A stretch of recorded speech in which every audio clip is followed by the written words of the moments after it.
She never thought spilling a cup of coffee would change her life forever. One bleeding hand, one dangerous man, one decision that would make her his, whether she was ready or not.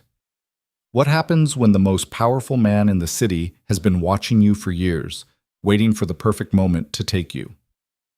Elena Park's quiet life of hunger and exhaustion is about to be shattered by Adrian Versetti, a man who doesn't ask permission. He simply takes what he wants. Will she run from the obsession or surrender to the one man who refuses to let her disappear? Stay until the end to see how far he'll go to claim her. Like this video and comment with your city so I can see how far this story travels. The rain hadn't stopped in 3 days. Elena Park barely noticed anymore. The cold had worked its way so deep into her bones that it felt like a permanent condition, something she'd been born with and would die with. At 18 years old, she moved through the world like a shadow, thin, silent, easily overlooked. That was fine. Being invisible had its advantages when you owed money to people who collected debts with broken fingers and blackened eyes. The bakery where she worked sat on a corner that prosperity had abandoned years ago. Russo's Bakery, the peeling sign read. The old man Russo had been dead for 5 years, and his nephew Marco ran the place now with all the charm of a man who hated bread, customers, and life in general. The ovens were older than Elena, the floors sticky with decades of spilled sugar and grease, and the front window had a crack that spider-webbed across the glass like a warning. Elena didn't mind. The work was hard, the pay was terrible, but Marco didn't ask questions about her aunt's debts, or why she sometimes came to work with bruises that hadn't been there the day before. He just pointed at the flour bags that needed moving, or the counter that needed scrubbing, and Elena did what she was told. She was good at that, doing what she was told. The morning shift started at 4:30, which meant Elena woke at 3:45 in the apartment she shared with her Aunt Marianne. Calling it an apartment was generous. It was a room and a half above a pawn shop, with water stains on the ceiling and a radiator that clanked all night but produced no actual heat. Marianne was passed out on the couch when Elena left, one arm flung over her face, an empty bottle on the floor beside her. There was a man Elena didn't recognize asleep in the chair by the window, his mouth open, snoring. Elena didn't wake either of them. She just pulled on her coat, too thin for the weather, but it was the only one she had, and walked the 14 blocks to Russo's in the dark. The rain soaked through to her skin before she'd made it 3 blocks. By the time she reached the bakery, her fingers were numb and her teeth were chattering so hard she had to clench her jaw to make them stop. Marco was already inside, smoking a cigarette and glaring at the ancient mixer like it had personally insulted him. "You're late," he said, even though she wasn't. "Sorry," Elena said, because it was easier than arguing. "Flour delivery's coming at 6. You'll unload it." "Okay." "And the espresso machine's busted again. Figure it out." Elena nodded. The espresso machine broke at least twice a week, usually because Marco kicked it when it didn't work fast enough. She'd learned how to coax it back to life with a specific combination of button presses and percussive maintenance that probably violated several safety regulations. The morning passed in the usual blur of work. Elena mixed dough, shaped rolls, monitored oven temperatures, swept floors, wiped down counters, made coffee for the handful of customers who wandered in looking half dead and desperate for caffeine. Her hands moved automatically, muscle memory taking over while her mind drifted somewhere else, somewhere warmer, somewhere where she wasn't so tired she felt like her bones were made of lead. Around 9:30, the breakfast rush, if you could call 6 people a rush, died down, and Elena was restocking the pastry case when the bell above the door chimed. She didn't look up right away. She was balancing 3 cannoli in one hand and trying to arrange them on the display tray without dropping them, her fingers still clumsy from the cold. But something made the air in the bakery change, a shift in pressure, like the moment before lightning strikes. Elena glanced toward the door and froze. The man standing in the entrance wasn't the usual kind of customer Russo's attracted. He was tall, over 6 feet, with broad shoulders that filled out his dark coat in a way that suggested expensive tailoring. His hair was black, cut short and neat, and his face was the kind that made you look twice. Sharp jaw, straight nose, eyes that were such a pale gray they almost didn't look real. He was maybe 30, maybe older. It was hard to tell. There was something ageless about him, something that felt less like youth and more like permanence. But it wasn't his looks that made Elena's stomach drop. It was the way everyone else in the bakery reacted to him. Marco, who'd been complaining loudly to a supplier on the phone, went silent mid-sentence. The two customers sitting at the small table by the window both stood up so fast their chairs scraped against the floor.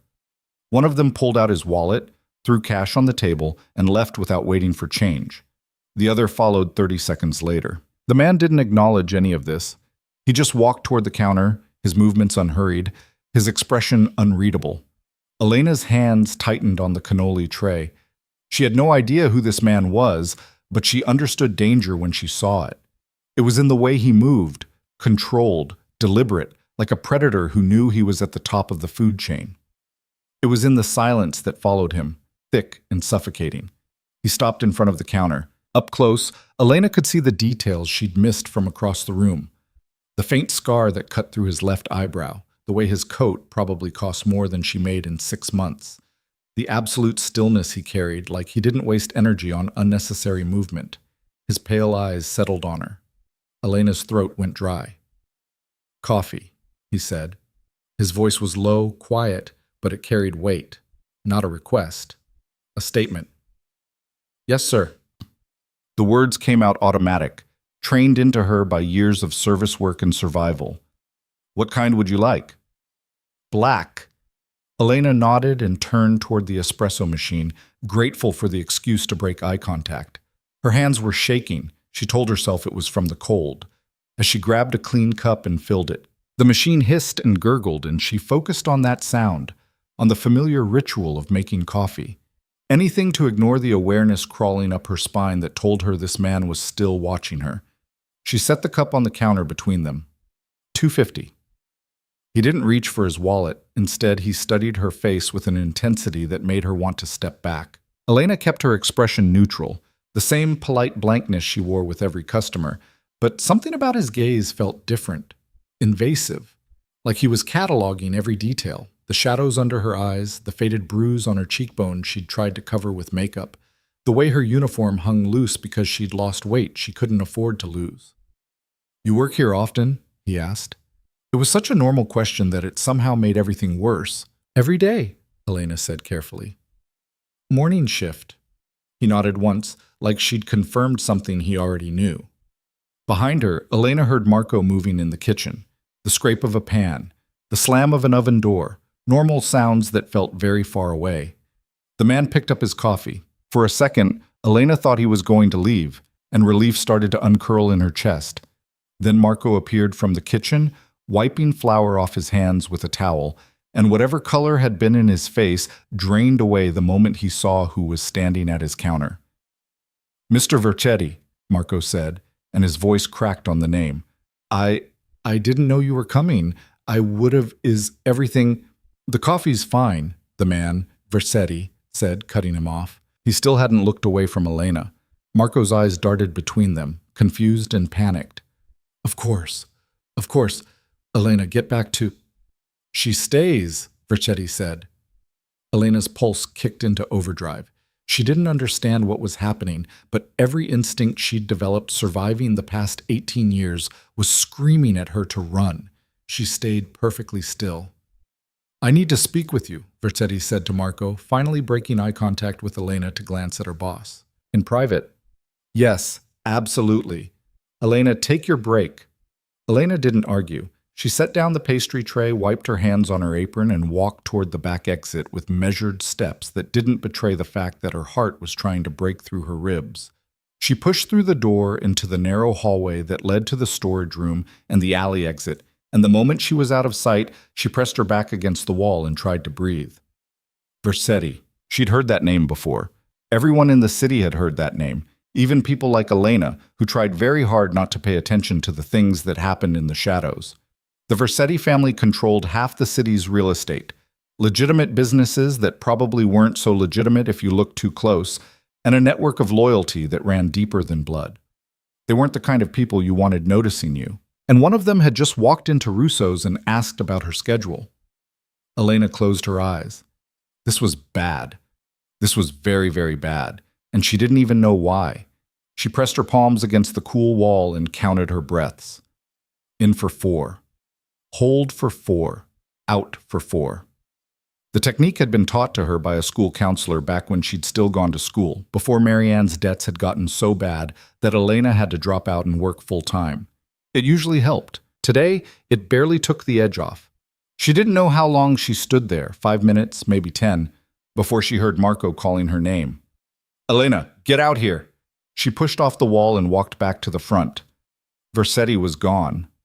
Marco was behind the counter, and the look on his face was something between rage and terror. "What the hell did you do?" he demanded. Elena blinked. "Nothing. I just made him coffee." "You must have done something. He doesn't come down here. He doesn't. People like him don't." Marco ran both hands through his hair, making it stand on end. "Jesus Christ, this is bad. This is so bad." "I don't understand.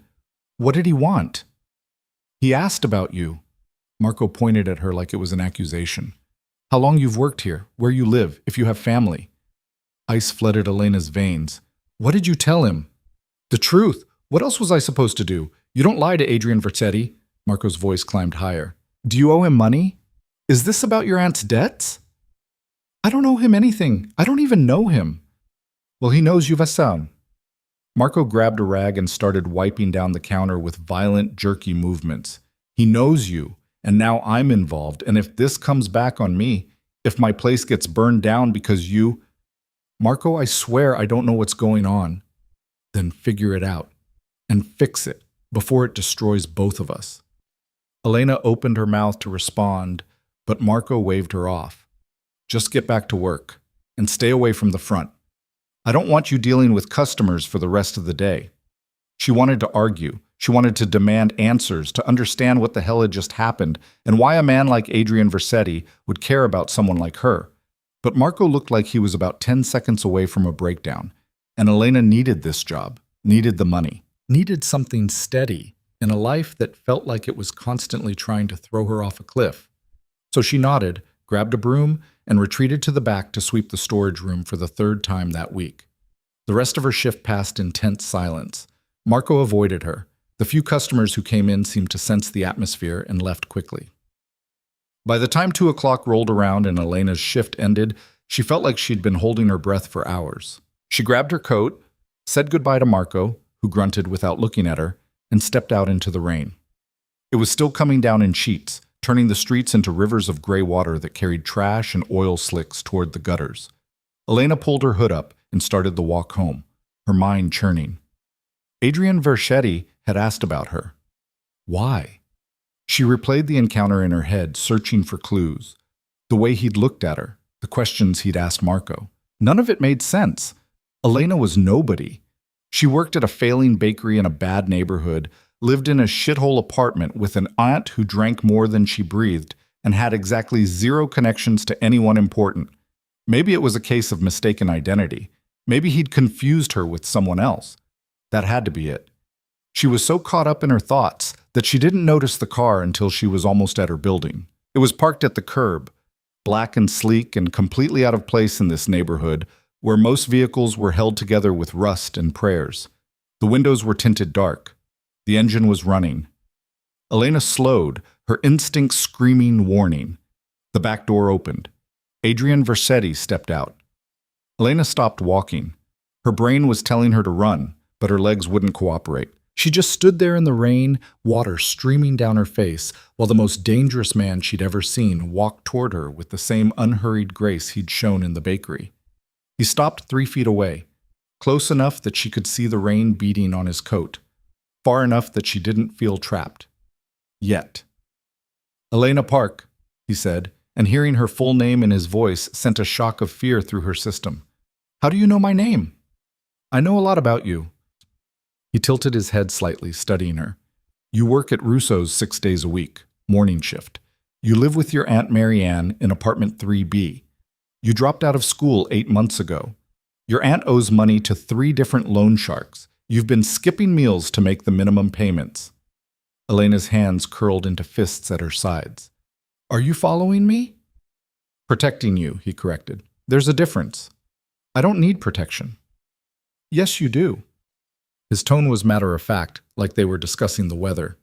"Your aunt borrowed $15,000 from people who don't forgive debts. She hasn't made a payment in 2 months. They were going to start collecting from you. Elena's stomach twisted. She'd known about the debts. Marianne's borrowing had gotten worse over the past year, but she hadn't known the numbers were that high. 15,000.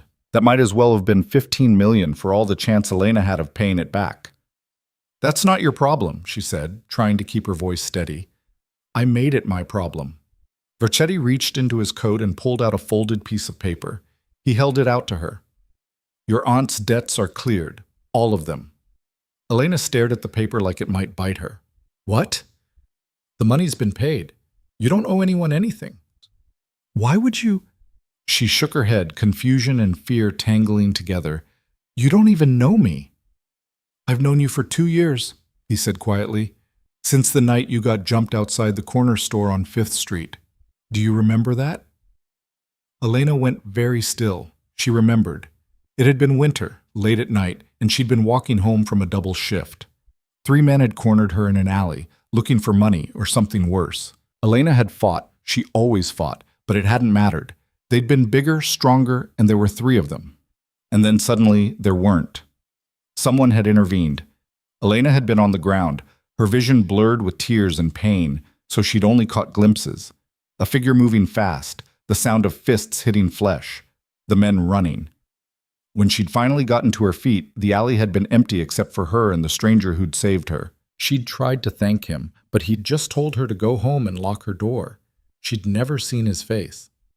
Until now. That was you, Elena whispered. Versetti nodded. That was me. And I've been watching ever since, making sure you stayed safe. The words should have been comforting. They weren't. They were terrifying. That's not protection, Elena said, her voice shaking. That's stalking. Call it what you want. You're still alive because I've been there. I didn't ask you to what? No, he agreed. You didn't, but I'm not asking for permission. Elena took a step back, then another. Stay away from me. I can't do that. You don't own me. Something flashed in his eyes, not anger exactly, but something close to it. Not yet. The words hit her like a physical blow. She turned and ran.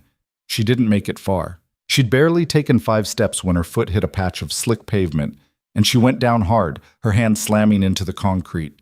Pain exploded through her right palm, sharp and immediate. She looked down and saw blood welling from a gash across her hand where she'd caught the edge of broken glass embedded in the sidewalk. Shit, she hissed, cradling her injured hand against her chest. Versetti was beside her before she could push herself up. He gripped her elbow, not hard but firm, and lifted her to her feet like she weighed nothing. Let me see, he said. I'm fine. Elena. His voice dropped lower, carrying a note of command that made her freeze.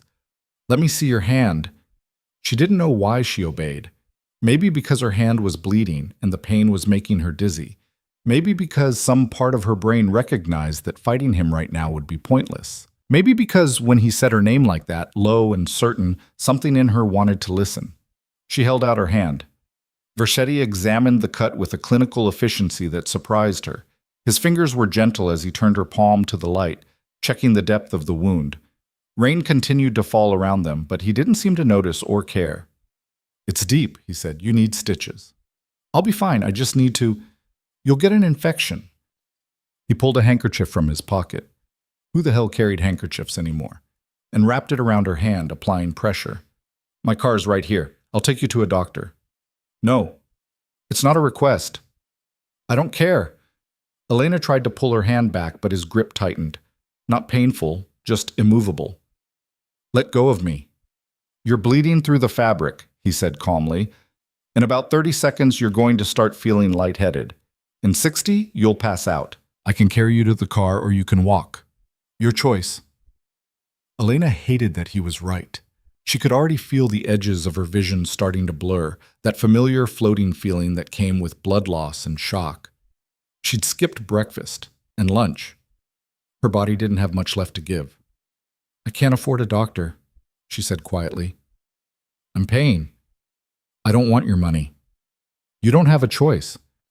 He guided her toward the car, one hand on her elbow, the other still putting pressure on her wounded hand. Not about this. The door opened before they reached it. There was a driver inside, Elena realized dimly. And then Versetti was helping her into the back seat. The interior was warm and dry, leather seats that probably cost more than her entire apartment. She sank into them, exhausted and dizzy. And so confused, Versetti slid in beside her, still holding her hand. St. Catherine's Hospital, he told the driver. Emergency entrance. The car pulled smoothly away from the curb. Elena leaned her head back against the seat and closed her eyes. This wasn't happening. This couldn't be happening. She was going to wake up in her shitty apartment, and this whole bizarre nightmare would be over. Why are you doing this? She asked without opening her eyes. Because you're mine, Versetti said simply. And I take care of what's mine. Elena's eyes snapped open. She turned to look at him, this stranger who'd apparently been watching her for 2 years, who'd paid off her aunt's debts, who'd just calmly announced that he owned her like it was a fact of nature. I'm not yours, she said. He met her gaze, and there was something in his pale eyes that made her breath catch. Not cruelty, not quite possessiveness, something deeper and more complicated. Yes, he said quietly. You are. You just don't know it yet. The hospital was bright and efficient. A doctor took one look at Elena's hand and whisked her away to an examination room. Versetti stayed with her the entire time, standing in the corner with his arms crossed while the doctor cleaned the wound and stitched it closed. 6 stitches, neat and precise. The doctor gave her a tetanus shot, antibiotics, and instructions to keep the wound clean and dry. You'll need to come back in a week to have the stitches removed, the doctor said. Elena nodded, not trusting herself to speak. Her hand throbbed despite the local anesthetic, and exhaustion was dragging at her like an undertow. I'll make sure she comes back, Versetti said. The doctor glanced at him, then at Elena, and something in his expression shifted, like he understood dynamics he couldn't name but recognized anyway. All right, he said carefully. The bill will be sent to me, Versetti said. Put it on my account. They left the hospital 20 minutes later. The rain had finally stopped, leaving the city looking washed clean and strangely empty. Versetti's driver was waiting at the curb, and Elena let herself be guided back into the car because she was too tired to fight anymore. Take us to her building, Versetti said. No. Elena's voice came out hoarse. I don't want you knowing where I live. I already know where you live, Elena. I told you that. Right. He'd told her that because he'd been watching her, protecting her, stalking her, whatever the hell he wanted to call it. The car pulled away from the hospital. Elena stared out the window, watching the city slide past. Her hand ached. Her head ached. Everything ached. Your aunt's debts are paid, Versetti said after a long silence. But that building you're living in isn't safe. The locks don't work. The fire escape is rusted through. Anyone could get in. I can take care of myself. You shouldn't have to. He shifted in his seat, and she felt his attention on her like a physical weight. I have an apartment downtown, empty right now. 3 bedrooms, secure building, doorman. You and your aunt can move in. Elena turned to stare at him.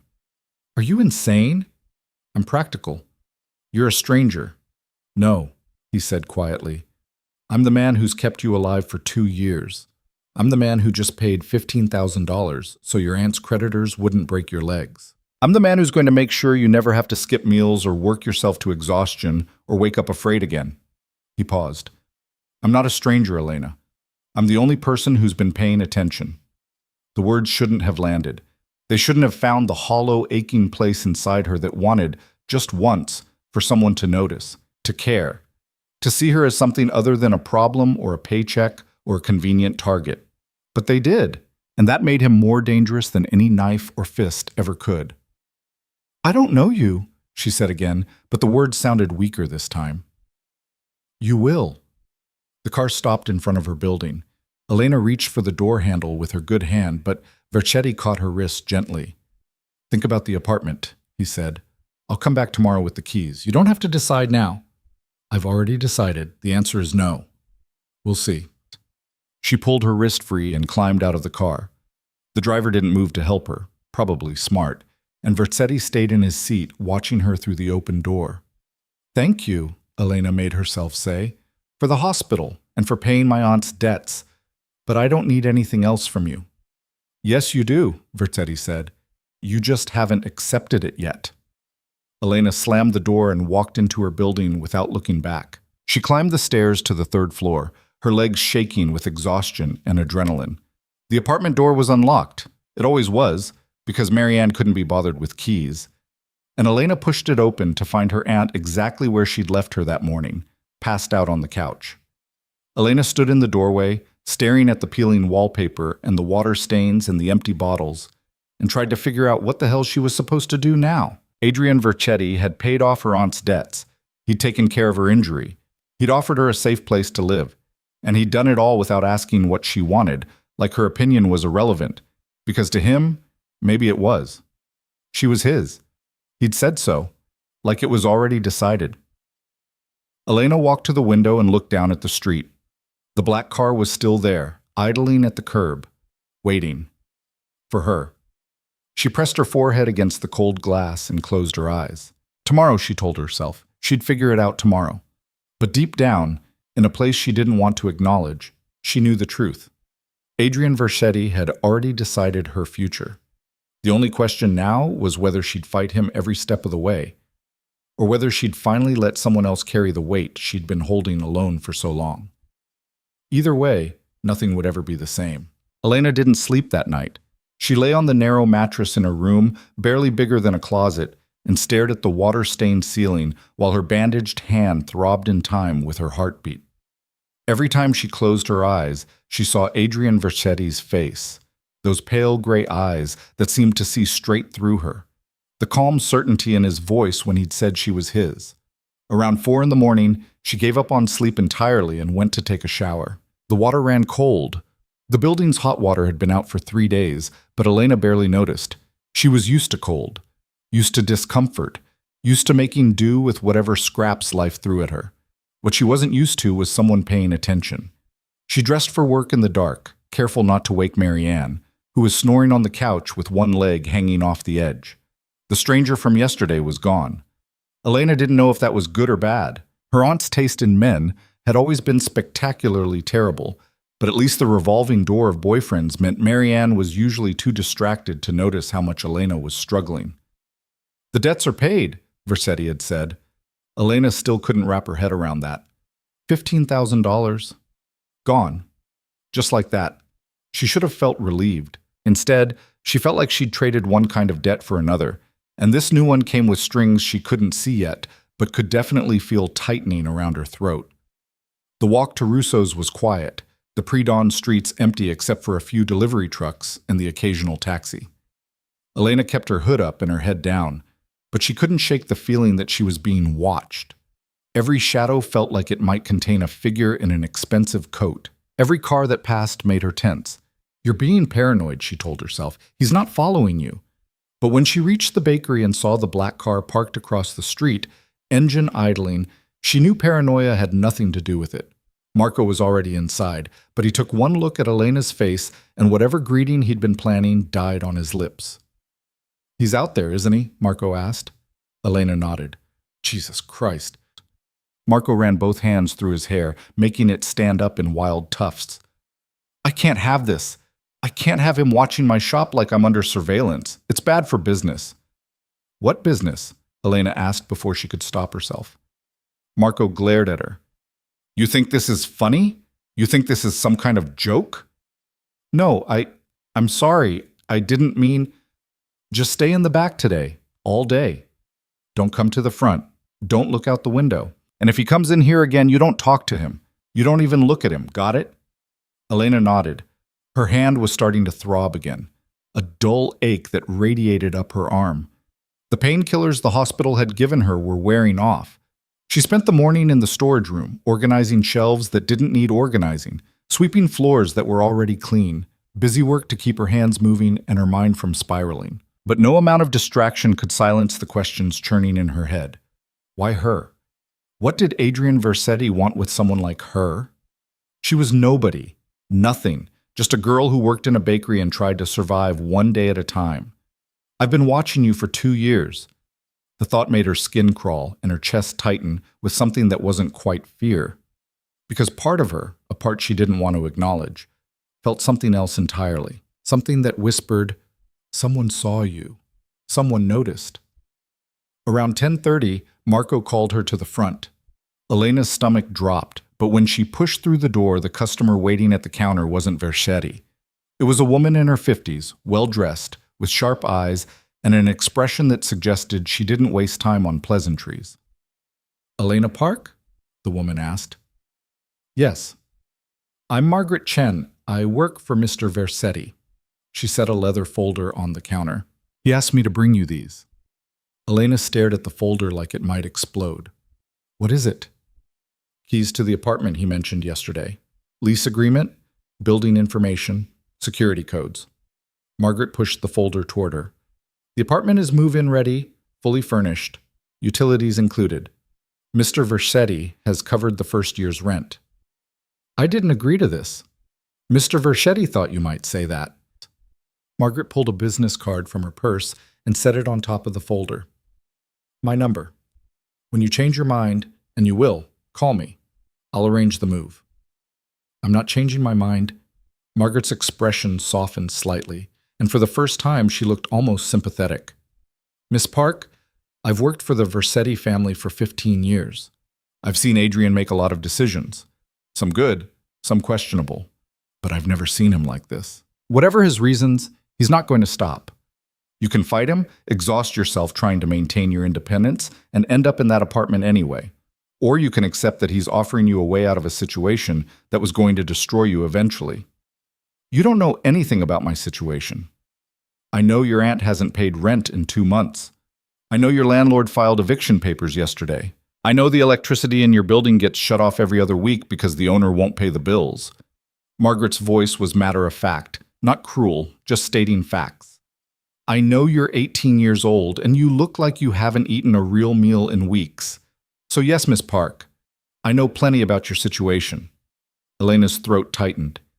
"He sent you to guilt me into this. He sent me to give you options. What you do with them is up to you." Margaret tapped the folder once. "The offer stands, 24 hours a day. Call me when you're ready." She left before Elena could respond. Marco emerged from the kitchen, where he'd clearly been eavesdropping. "Are you going to take it?" "No." "Why the hell not? Free apartment, rent paid, everything covered. Do you have any idea what people in this city would do for that kind of offer?" "It's not free. Nothing's free." "So what? You think he's going to demand something in return?" Marco leaned against the counter. "Look, I don't know what his angle is, but Adrian Versetti doesn't need to trick girls into sleeping with him. If he wanted that, trust me, he could get it without bribing anyone." Elena felt her face heat. "That's not what I didn't mean." "Then what did you mean?" "I don't know." She picked up the folder, then set it back down. "I don't know what he wants, and that's the problem." Marco studied her for a long moment. "You know what I think? I think you're scared." "Of course I'm scared." "He's not of him," Marco interrupted. "Of the fact that someone's offering you something good. You've spent so long surviving on scraps that you don't know what to do when someone hands you a real meal." The words hit harder than Elena expected. She opened her mouth to argue, but nothing came out. Marco pushed off the counter. "Take the apartment, kid. Or don't. But stop pretending this is about principles when it's really about fear." He disappeared back into the kitchen, leaving Elena alone with the folder and a knot in her chest that felt like it might choke her. Her shift ended at 2. Elena grabbed her coat and the leather folder. She told herself she was taking it to throw it away, not because some part of her wanted to read what was inside, and headed for the exit. The black car was still parked across the street. Elena stopped on the sidewalk, staring at it. She should walk away, go home, ignore it, but her feet carried her across the street before her brain could override the decision. The driver's window rolled down. The man behind the wheel was older, maybe 60, with silver hair and the kind of weathered face that suggested he'd seen things he'd rather forget. "Miss Park," he said, "Mr. Versetti asked me to drive you home." "Tell Mr. Versetti I can walk. It's going to rain. I have a hood. There's construction on 5th Street. They've got the sidewalk torn up. You'll have to take the long way. Add another 20 minutes. Elena tightened her grip on the folder. "Why are you doing this?" "Doing what?" "Following me, watching me. Why does he care?" The driver's expression didn't change. That's not my question to answer, miss. But if you want to ask him yourself, he'll be at the apartment tonight. 8 o'clock. Margaret left the address in that folder. I'm not going. That's your choice. The window started to roll up, but the offer stands. Elena stood on the sidewalk and watched the car drive away. Then she looked down at the folder in her hands. She should throw it in the nearest trash can. She should go home, wake up Marianne, and tell her they needed to figure out their next move because eviction was coming and Elena didn't have a plan. Instead, she opened the folder. The apartment was in the financial district. Top floor of a building Elena had passed 100 times but never thought she'd set foot in. The kind of place where doormen wore uniforms and the lobby had actual art on the walls, not posters or graffiti. The lease was straightforward. 12 months, rent covered, utilities included. No mention of what Versetti expected in return, no clauses about payments or obligations or services rendered. It looked too good to be true, which meant it probably was. Elena closed the folder and started walking home. The rain started 10 minutes later, just like the driver had predicted. By the time Elena reached her building, she was soaked through and her injured hand was throbbing so badly she wanted to cry. She climbed the stairs, each step feeling like it required more energy than she had, and pushed open the apartment door. Marianne was awake, sitting at the tiny kitchen table with a cup of coffee and a cigarette, still wearing yesterday's clothes. She looked up when Elena walked in. "Where have you been?" Marianne asked. "Work, same as every day." "You're late." Elena didn't have the energy to argue. She dropped the folder on the counter and went to the bathroom to dry off. When she came back out, Marianne was holding the folder, flipping through the pages with wide eyes. "What the hell is this?" Marianne demanded. "It's nothing. Give it back." "This is a lease agreement for an apartment in the financial district." Marianne looked up, and for the first time in months, she looked something close to sober. "Elena, what did you do?" "I didn't do anything." "Then where did this come from?" Elena sank into the chair across from her aunt. Every bone in her body ached. "Someone offered to help us, that's all." "Who? What kind of help?" "The kind that means we don't get evicted. The kind that means you don't owe money to people who break kneecaps when you're late on payments." Marianne's face went pale. "You paid them off? How? You don't have that kind of money." "I didn't pay them. Someone else did." "Who?" Elena met her aunt's eyes. "Does it matter?" "Of course it matters. Nobody does something like this without wanting something back. What does he want? What did you promise him?" "Nothing. I didn't promise anything." "Then why is he doing this?" Marianne's voice climbed higher, panic creeping in. "Elena, what did you get us into?" "I didn't get us into anything. He helped, that's all." "Nobody just helps, Elena. Not people who can afford apartments like this." Marianne stabbed her finger at the address. "This building has a waiting list. You can't just walk in there unless you've got serious money or serious connections. So who is he?" Elena's jaw tightened. "His name is Adrian Versetti." The cigarette fell from Marianne's fingers. "Oh my God. You know him?" "Everyone knows that name. Everyone with half a brain and an ounce of common sense stays as far away from that family as possible." Marianne stood up so fast her chair scraped against the floor. "We're not taking this apartment. We're not taking anything from him. Our landlord filed eviction papers yesterday. We're out in 2 weeks either way. Then we'll find somewhere else. A shelter, another apartment, I don't care. But we're not getting involved with the Versettis." "The debts are paid, Marianne, all of them. $15,000, gone. You don't have to worry about Sal's guys showing up to break your fingers anymore." Marianne stared at her. "He paid $15,000? For you?" The way she said it made Elena feel like something dirty, like a transaction, like a purchase. "Not for me," Elena said quietly. "For us. So you'd be safe." "No." Marianne shook her head. "No, that's worse. Don't you see? He didn't do this because he's a good person, Elena. He did it because he wants something. And when men like Adrian Versetti want something, they take it, whether you agree or not." Elena stood up, exhaustion making her sway slightly. "Then maybe it's a good thing he wants to keep me alive instead of dead." "Elena, I'm taking the apartment." The words came out before Elena had fully decided, but once they were spoken, she knew they were true. You can come with me or you can stay here and wait for the eviction notice. Your choice. She walked to her room and closed the door before Marianne could respond. Elena sat on the edge of her mattress and stared at her bandaged hand. The stitches pulled when she flexed her fingers, a sharp reminder of how quickly everything had changed. Yesterday, her biggest problem had been figuring out how to make rent. Today, she was considering moving into an apartment owned by a man who'd been watching her for 2 years. A man who said she was his. Her phone buzzed. Elena pulled it out, expecting a text from Marco or maybe a spam message. Instead, it was an unknown number. The message was simple. 8 o'clock. Come alone. Elena stared at the screen. She should delete it, block the number, pretend she'd never seen it. Instead, she saved the contact under a single initial, V. At 7:30, Elena left the apartment. Marianne was back on the couch, drinking something that definitely wasn't coffee, and didn't look up when Elena walked past. The financial district was only 3 miles away, but it felt like a different city. The streets were cleaner, the buildings were taller. The people walking past looked like they'd never had to choose between eating and paying rent, between pride and survival. The apartment building was everything the lease had promised: modern, secure, the kind of place where you needed a key card just to get into the lobby. Elena stood outside for a full minute, staring at the glass doors, before she finally pushed through. The doorman looked up from his desk. "Can I help you?" "I'm here to see someone. Adrian Versetti." The doorman's expression didn't change, but something shifted in his posture. Recognition, maybe respect, maybe fear. "Penthouse level. Elevators to your right. You'll need this." He handed her a key card.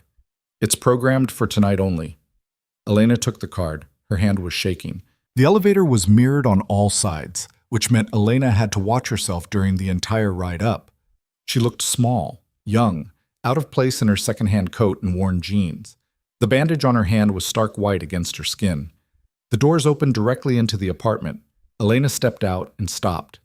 The space was enormous.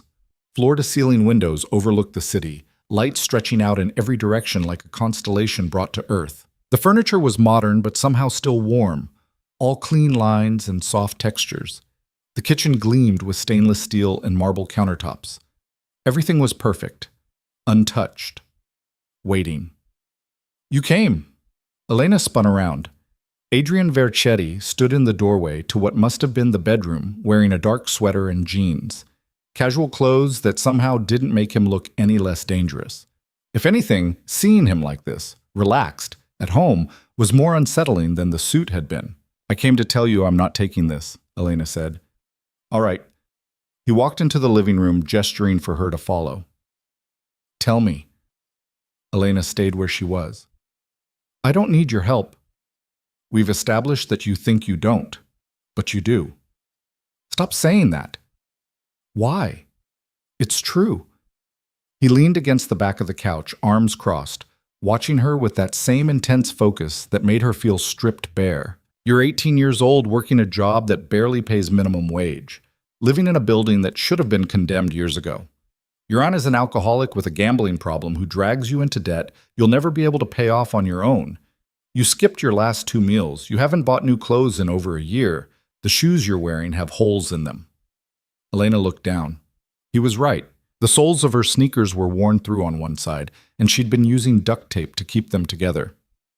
"So yes, Elena, you need help. The only question is whether you're going to accept it or keep pretending you can survive on pride and stubbornness." "Why do you care?" The question came out rawer than she'd intended. "You don't know me. Not really. Watching someone for 2 years doesn't mean you know them." "You're wrong." He pushed off the couch and closed the distance between them in 3 strides. Elena's instinct was to back up, but the elevator doors were right behind her. Nowhere to go. "I know you take the long way home to avoid the corner where those men attacked you. I know you give half your tips to the homeless man who sleeps behind the bakery. I know you haven't cried in 11 months, not even when your aunt broke your phone in a drunken rage. I know you're terrified of being seen, but you're even more terrified of disappearing completely." Elena's breath caught. "Stop. I know you want someone to notice you, to care, to tell you that you matter." His voice dropped lower. "And I'm telling you, You matter. To me. You don't get to decide that. I already have. That's not how this works. Then tell me how it works, Elena. He was close enough now that she could see the faint lines at the corners of his eyes, the way his jaw tightened when she pushed back. Tell me what you want. Because I know what you need, and I know you're not getting it. So tell me, what do you actually want? The question broke something open inside her. All the exhaustion, all the fear, all the anger at a life that had never given her a choice about anything, it came flooding out. I want to stop being so tired, she said, her voice shaking. I want to eat without feeling guilty about it. I want to sleep without worrying about whether I'll have a place to live tomorrow. I want to feel safe. Just once. Just for a minute. I want to stop fighting so hard just to exist. Then stop fighting, Adrian said quietly. Let me. At what cost? Does it matter? Yes. He studied her for a long moment. Then he reached out and gently took her bandaged hand. Elena flinched but didn't pull away. The cost, he said, is that you let me take care of you. You move into this apartment. You quit that job. You let me make sure you're safe and fed and not working yourself to death for pennies. In return, you stay. You don't run. You don't disappear.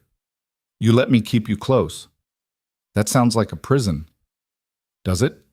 He turned her hand over, his thumb brushing carefully over the bandage. Or does it sound like the first time in your life someone's offering to carry the weight instead of adding to it? Elena wanted to argue. She wanted to tell him he was wrong, that she could handle everything on her own, that she didn't need him or anyone else.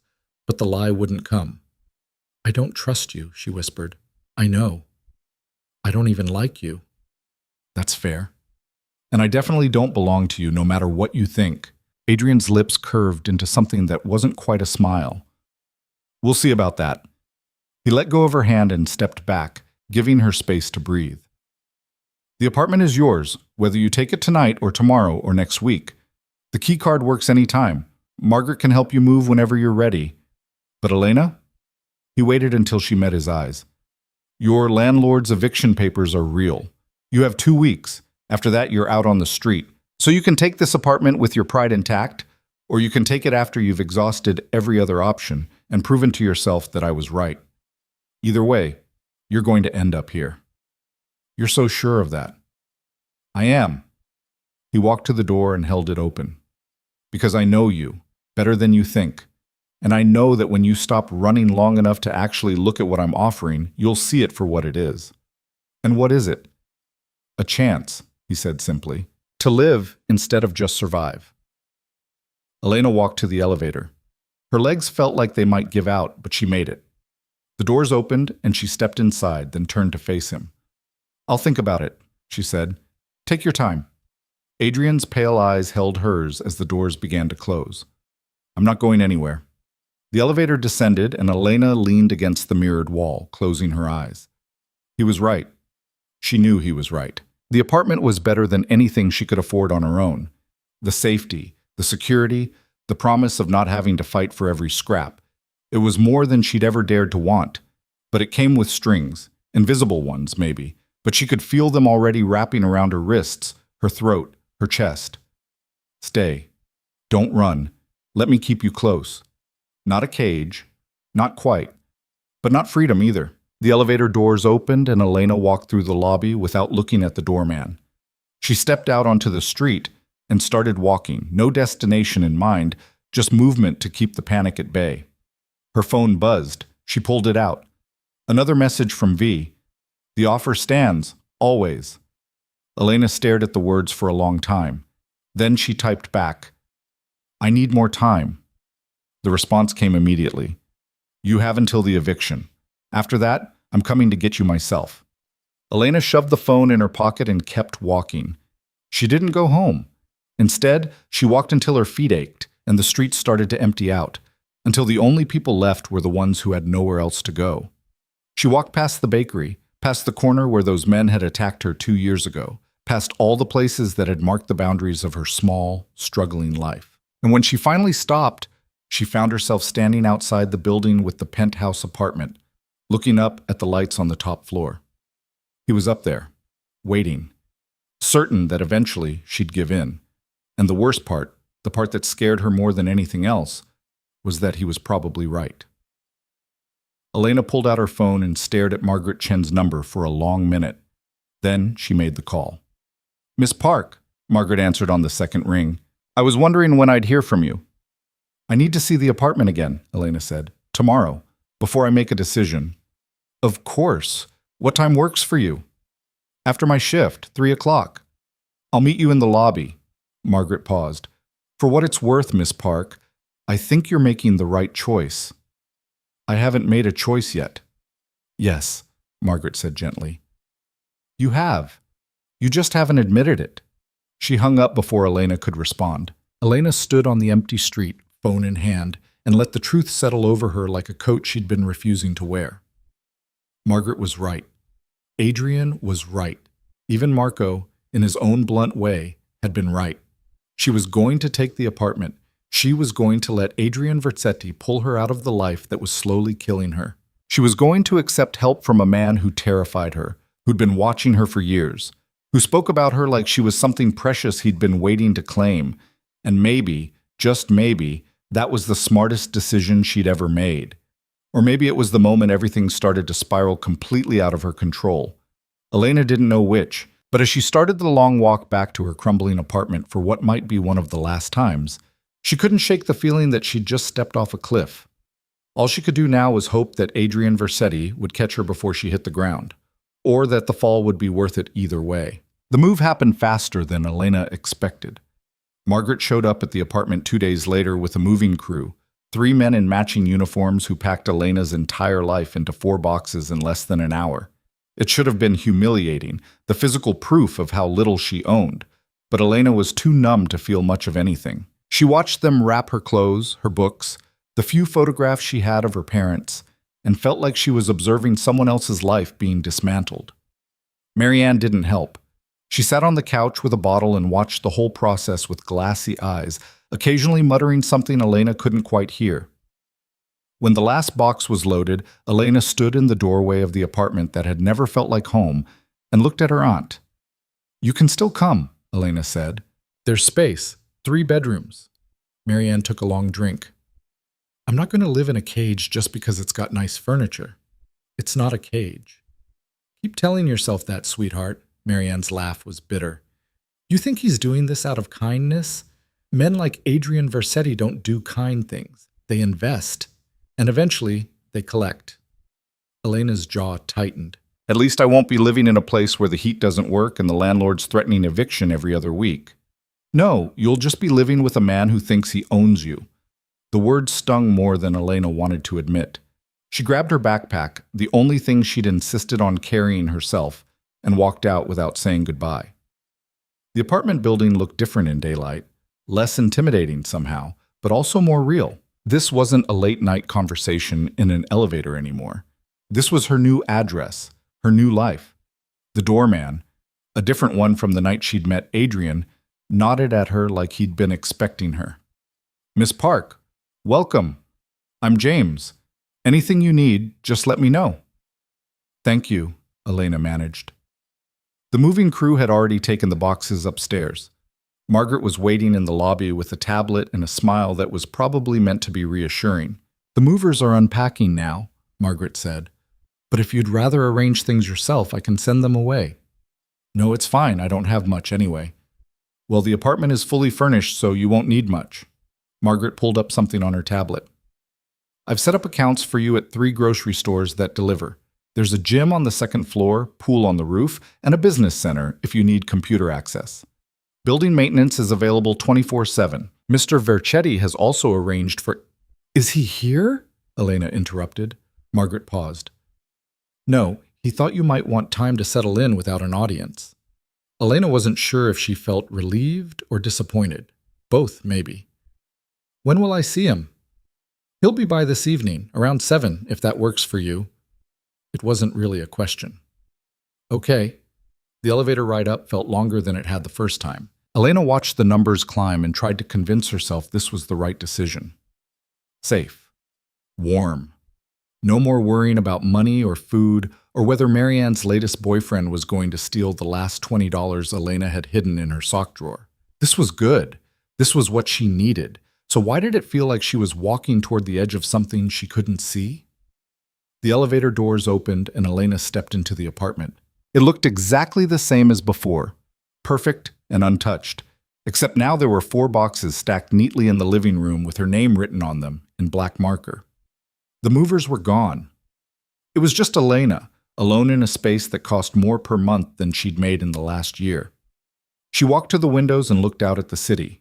From up here, everything looked clean, organized, like someone had taken all the chaos and poverty and desperation and hidden it under glass and steel and careful planning. Elena pressed her palm against the window, feeling the cold seep through, and tried to remember what it felt like to wake up not knowing if she'd have a place to sleep that night. The feeling was already fading. She spent the afternoon unpacking.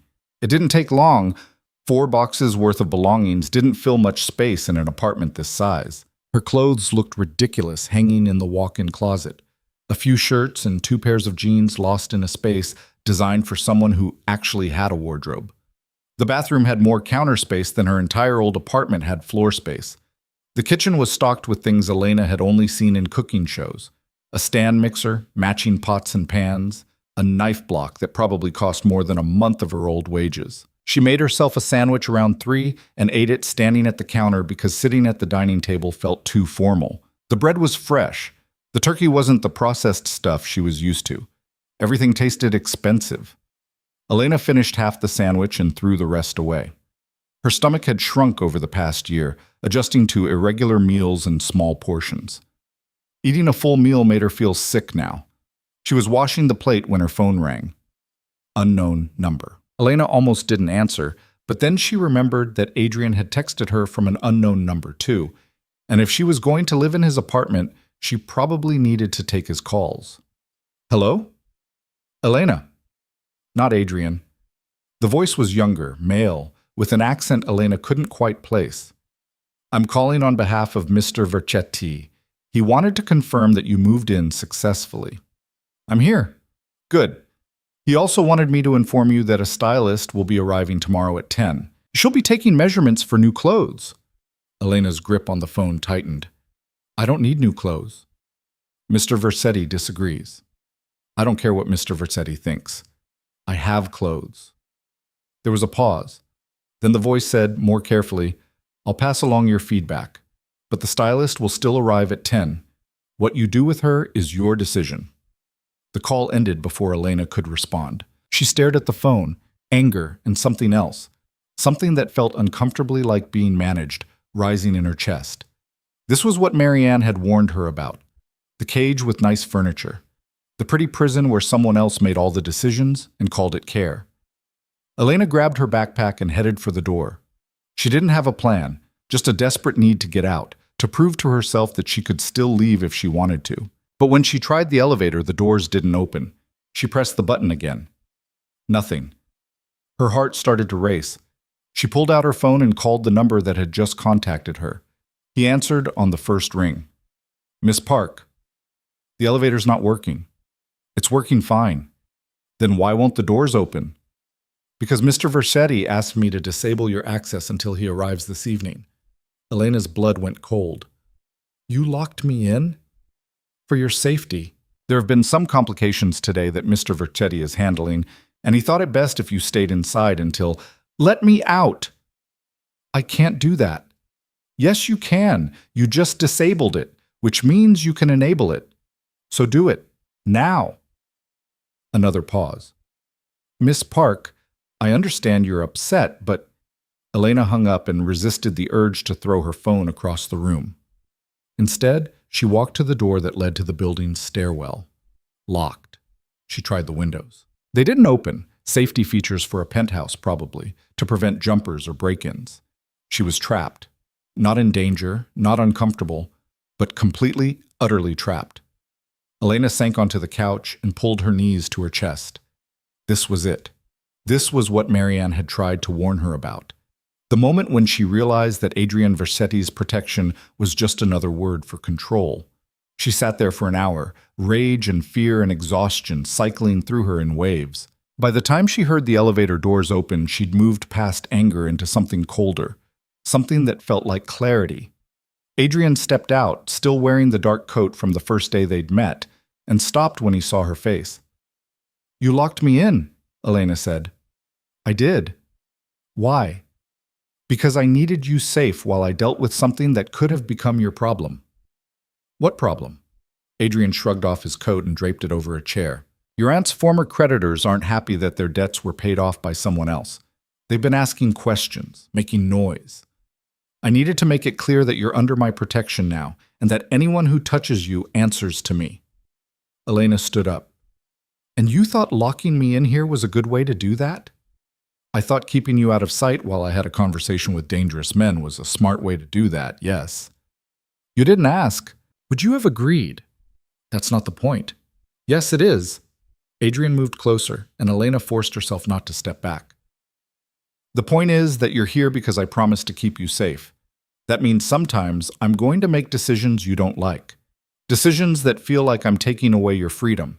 But the alternative is letting you walk into situations you don't understand with people who would hurt you without thinking twice. I've been taking care of myself for years. Barely. You've been surviving, Elena. There's a difference." He was close enough now that she could see the tension in his jaw, the way his hands were clenched at his sides like he was fighting the urge to reach for her. "And survival isn't good enough anymore. Not for you. You don't get to decide what's good enough for me. Someone has to, because you've been setting the bar so low that just making it to tomorrow counts as success." The words hit like a slap. Elena's throat tightened. "I want the elevator codes." "No. This isn't a negotiation." "You're right, it's not." Adrian's voice was quiet but implacable. "You can be angry. You can hate me for this. But I'm not giving you the codes until I know you're not going to do something stupid the second I turn my back." "Stupid like what? Leaving? Going for a walk? Living my life?" "Stupid like going back to that apartment to check on your aunt. Stupid like walking through neighborhoods where people now know you're connected to me. Stupid like thinking you can just slip back into your old life and pretend none of this happened." He caught her wrist, gently, but firmly enough that she couldn't pull away. "You're in my world now, Elena, and my world has rules. Rule number 1. You don't put yourself in danger, even if you think you're just going for a walk." Elena yanked her arm free. "And if I don't like your rules? Then we'll fight about them, constantly, but you'll still follow them." "You're insane." "Maybe." Something almost like amusement flickered across his face. "But you're still here." "Because you locked me in." "No, you're still here because some part of you knows I'm right. You're just too stubborn to admit it yet." Elena wanted to scream. She wanted to throw something. Instead, she turned and walked to the window, pressing her forehead against the glass. The city stretched out below, and from up here she could see the neighborhood where she'd spent the last year. The bakery was too small to make out, but she knew where it was. 14 blocks south, 3 blocks west. She could probably walk there in 20 minutes if the elevator wasn't locked. "How long?" she asked without turning around. "How long what?" "How long am I locked in here?" "Until I'm sure the message has been received. A few days, maybe. A week at most." Elena closed her eyes. A week. 7 days trapped in a gilded cage with a man who thought he could make decisions for her because he'd decided she was his. "I want to see my aunt," she said. "No." "Adrian, she's part of the problem, Elena. Every time you go back there, you get pulled into her mess. The drinking, the men, the debts. I'm not letting you go back to that. She's my family. She's an anchor. And if you're not careful, she's going to drag you down with her." Adrian's reflection appeared in the window behind her. "I had someone check on her this morning. She's fine. The rent's paid through the end of the month. After that, she'll need to figure out her own situation." Elena spun around. "You're just going to abandon her?" "I'm not responsible for your aunt. I'm responsible for you. I didn't ask you to be responsible for me." "And yet here we are." He studied her face with that same intensity that made her feel exposed. "You're angry. I understand that. But anger doesn't change the reality. You needed help. I provided it. And part of that help means protecting you from the things that were destroying you, including your aunt. She's not a thing. No, she's a person who's been using you as a crutch for years. Someone had to cut you free. The truth in his words made Elena's chest ache. She wanted to argue, to defend Marianne, to insist that family meant something even when it was messy and complicated and painful. But she couldn't. Because he was right. Marianne had been using her, taking her money, her time, her energy, and giving nothing back except more problems to solve. I hate you, Elena whispered. I know. I hate that you're right. I know that too. Adrian moved closer, and this time Elena didn't have the energy to back away. He reached up and tucked a strand of hair behind her ear, the gesture oddly gentle. You'll adjust. It won't feel like a cage forever. What will it feel like? Home, he said simply. If you let it. Elena searched his face, looking for signs of manipulation or cruelty or anything that would confirm that Marianne had been right about him. But all she saw was certainty. Absolute, unshakable certainty that this was where she belonged, and that terrified her more than anything else. The stylist comes tomorrow at 10, Adrian said, stepping back. You don't have to let her measure you if you don't want to, but your clothes are falling apart, Elena. You deserve better. I don't want your money. Too bad. You're getting it anyway. He picked up his coat. I have a meeting tonight. I'll be back around 11 to check on you. The kitchen is fully stocked. If you need anything, call Margaret. I want the elevator codes. No. Adrian, no. He paused at the elevator. I'm not your enemy, Elena. I know it feels like I am right now. But I'm not. I'm the only person who's fighting for you instead of against you. Remember that. The elevator doors closed and Elena was alone again. She stood in the middle of the perfect apartment with its perfect furniture and perfect view and felt the walls closing in. This was her life now. This was the price of safety. No more hunger, no more fear, no more exhaustion. Just control. Just someone else deciding what she needed, where she went, who she saw. Elena walked to her bedroom, the room she'd barely looked at earlier, and opened the closet. Her few clothes hung there, pathetic and shabby next to the empty space waiting to be filled with whatever the stylist brought tomorrow. She pulled out the hoodie she'd worn on the day Adrian had walked into the bakery and held it to her face. It smelled like flour and rain and the cheap detergent from the laundromat on 3rd Street. It smelled like her old life. Elena sat on the floor of the closet, still holding the hoodie, and finally let herself cry. She cried for the life she'd lost, for the aunt who'd never really been there, for the version of herself who'd thought survival was the same thing as living. She cried until her throat was raw and her eyes were swollen and she had nothing left. When she finally pulled herself together, it was dark outside. The city lights glittered below like promises of things she couldn't name. Elena stood up, washed her face, and made herself a cup of tea in the kitchen that cost more than her old apartment's security deposit. The tea was good, expensive, the kind she'd never been able to afford. She drank it standing at the window, watching the city, and tried to figure out who she was going to be now that she wasn't fighting just to survive. The next morning, the stylist arrived exactly at 10. Elena almost didn't answer the door. The intercom buzzed, and she stared at it for a full minute before finally pressing the button. Yes? Miss Park? I'm Sophia. Mr. Versetti sent me. Elena closed her eyes. Of course he did. Come up. Sophia was younger than Elena expected, maybe late 20s, with sharp eyes and an efficiency that suggested she'd done this 1,000 times before. She had 3 assistants with her, all carrying garment bags and boxes. I understand you're not thrilled about this, Sophia said, as her team set up what looked like a mobile boutique in Elena's living room. But I promise we'll make it as painless as possible, and at the end of it, you'll have clothes that actually fit. I like my clothes. Sophia glanced at the hoodie Elena was wearing, the same one from last night. They're very lived in. That's a polite way of saying they're falling apart. I'm always polite. Sophia smiled. Now, let's start with measurements, and then we'll talk about what styles you like. Unless you want me to just pick everything? I don't want any of this. But you're going to do it anyway? Elena sighed. Yeah. Then we might as well make it fun. It wasn't fun. It was exhausting. Sophia measured every part of Elena's body, asked questions about colors and fabrics and styles that Elena had no opinions on, and somehow managed to make the whole process feel less like shopping and more like an interrogation. By the time they were done, Elena's head was pounding and she wanted to crawl back into bed. "We'll have everything ready in 3 days," Sophia said as her team packed up. "Casual wear, professional pieces, a few evening options." "Mr. Versetti mentioned you might need a dress for an event next month." "What event?" "I'm not sure. He didn't give details, but I'll make sure you have options." Sophia paused at the door.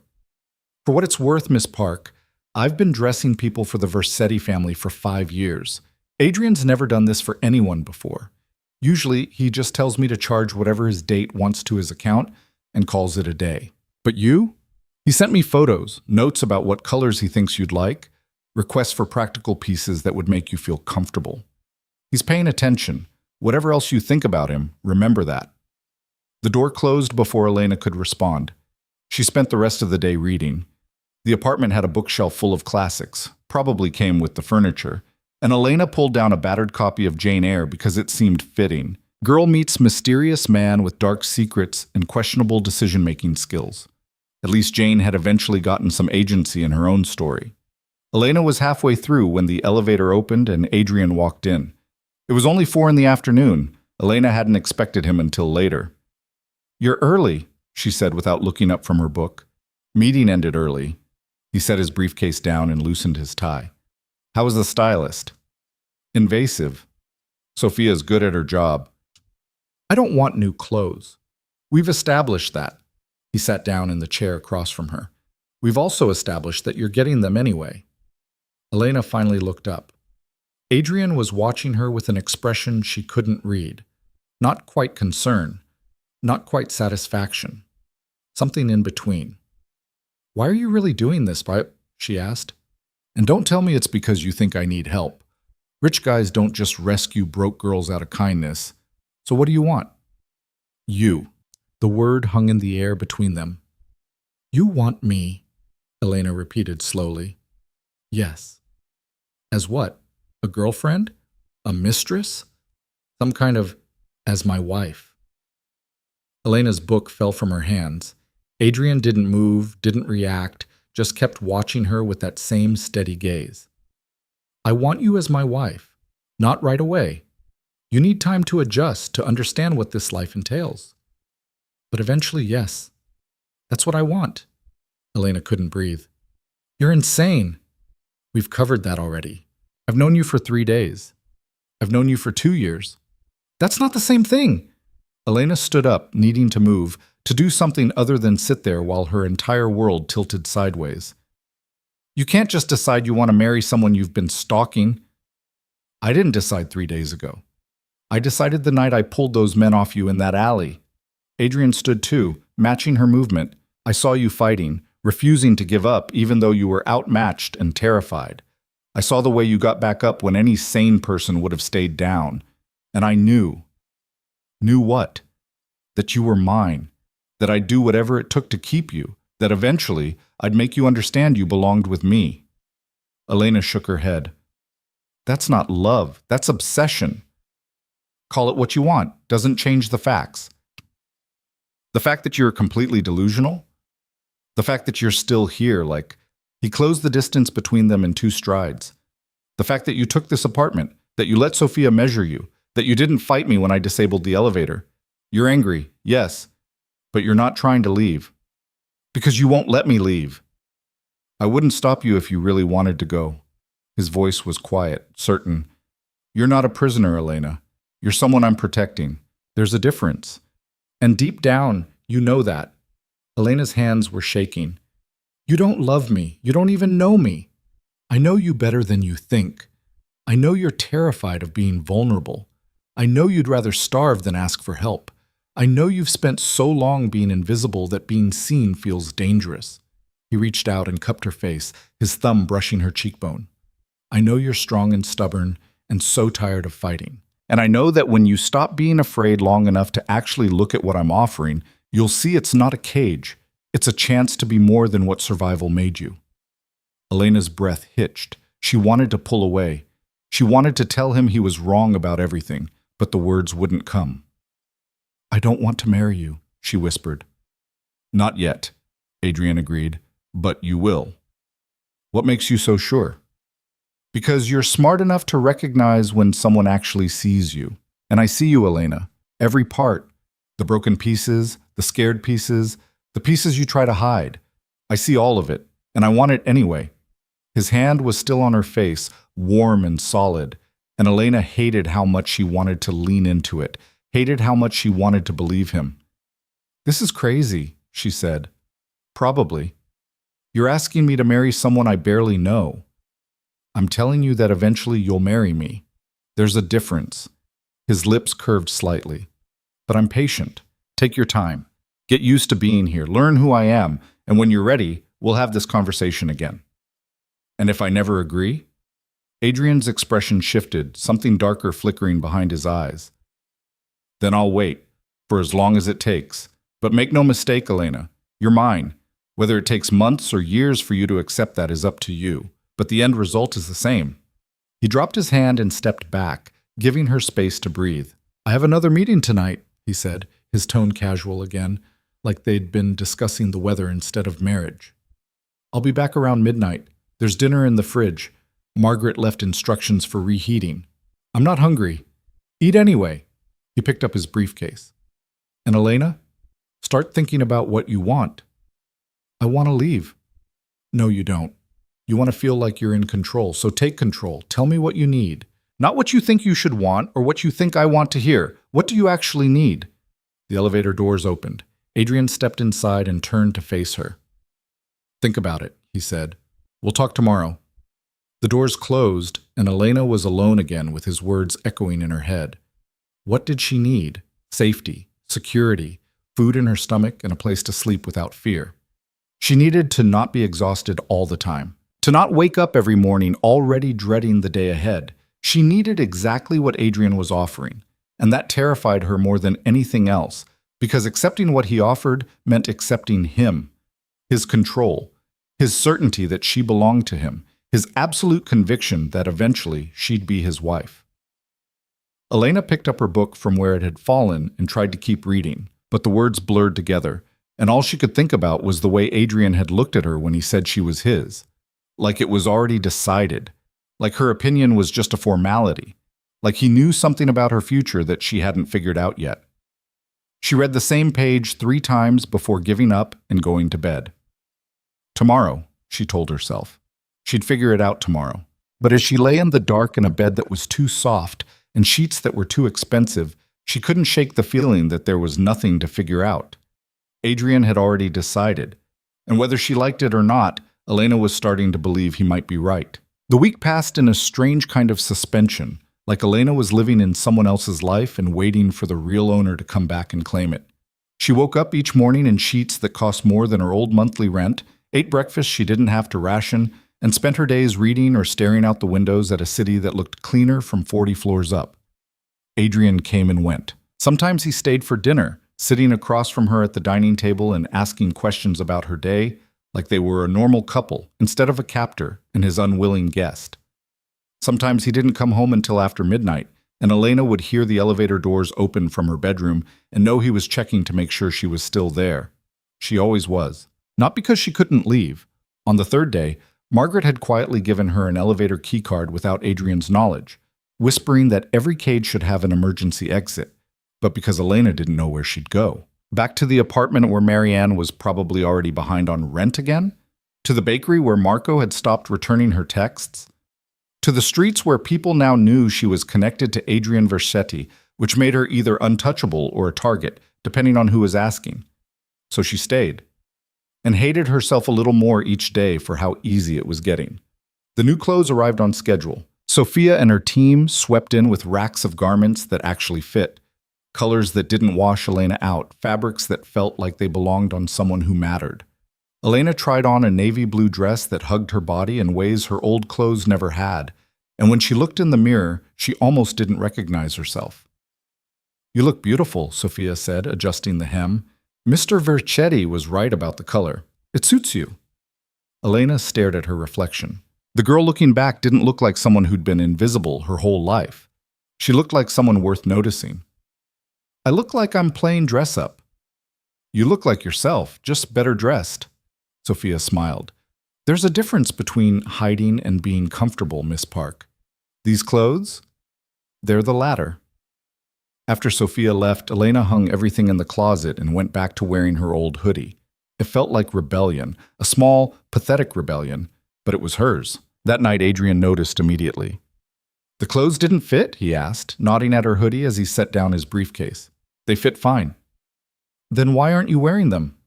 Because I don't want to. Adrian studied her for a moment, then shrugged. All right. Elena blinked. All right? That's it? You think I'm going to force you to wear clothes you don't want to wear? You forced me to get them in the first place. I provided options. What you do with them is your choice. He loosened his tie and headed toward the kitchen. Are you hungry? I'm making pasta. You cook? Surprising, I know. The terrifying crime boss knows his way around a kitchen. There was amusement in his voice. Yes, Elena, I cook. I also do my own laundry and know how to change a tire.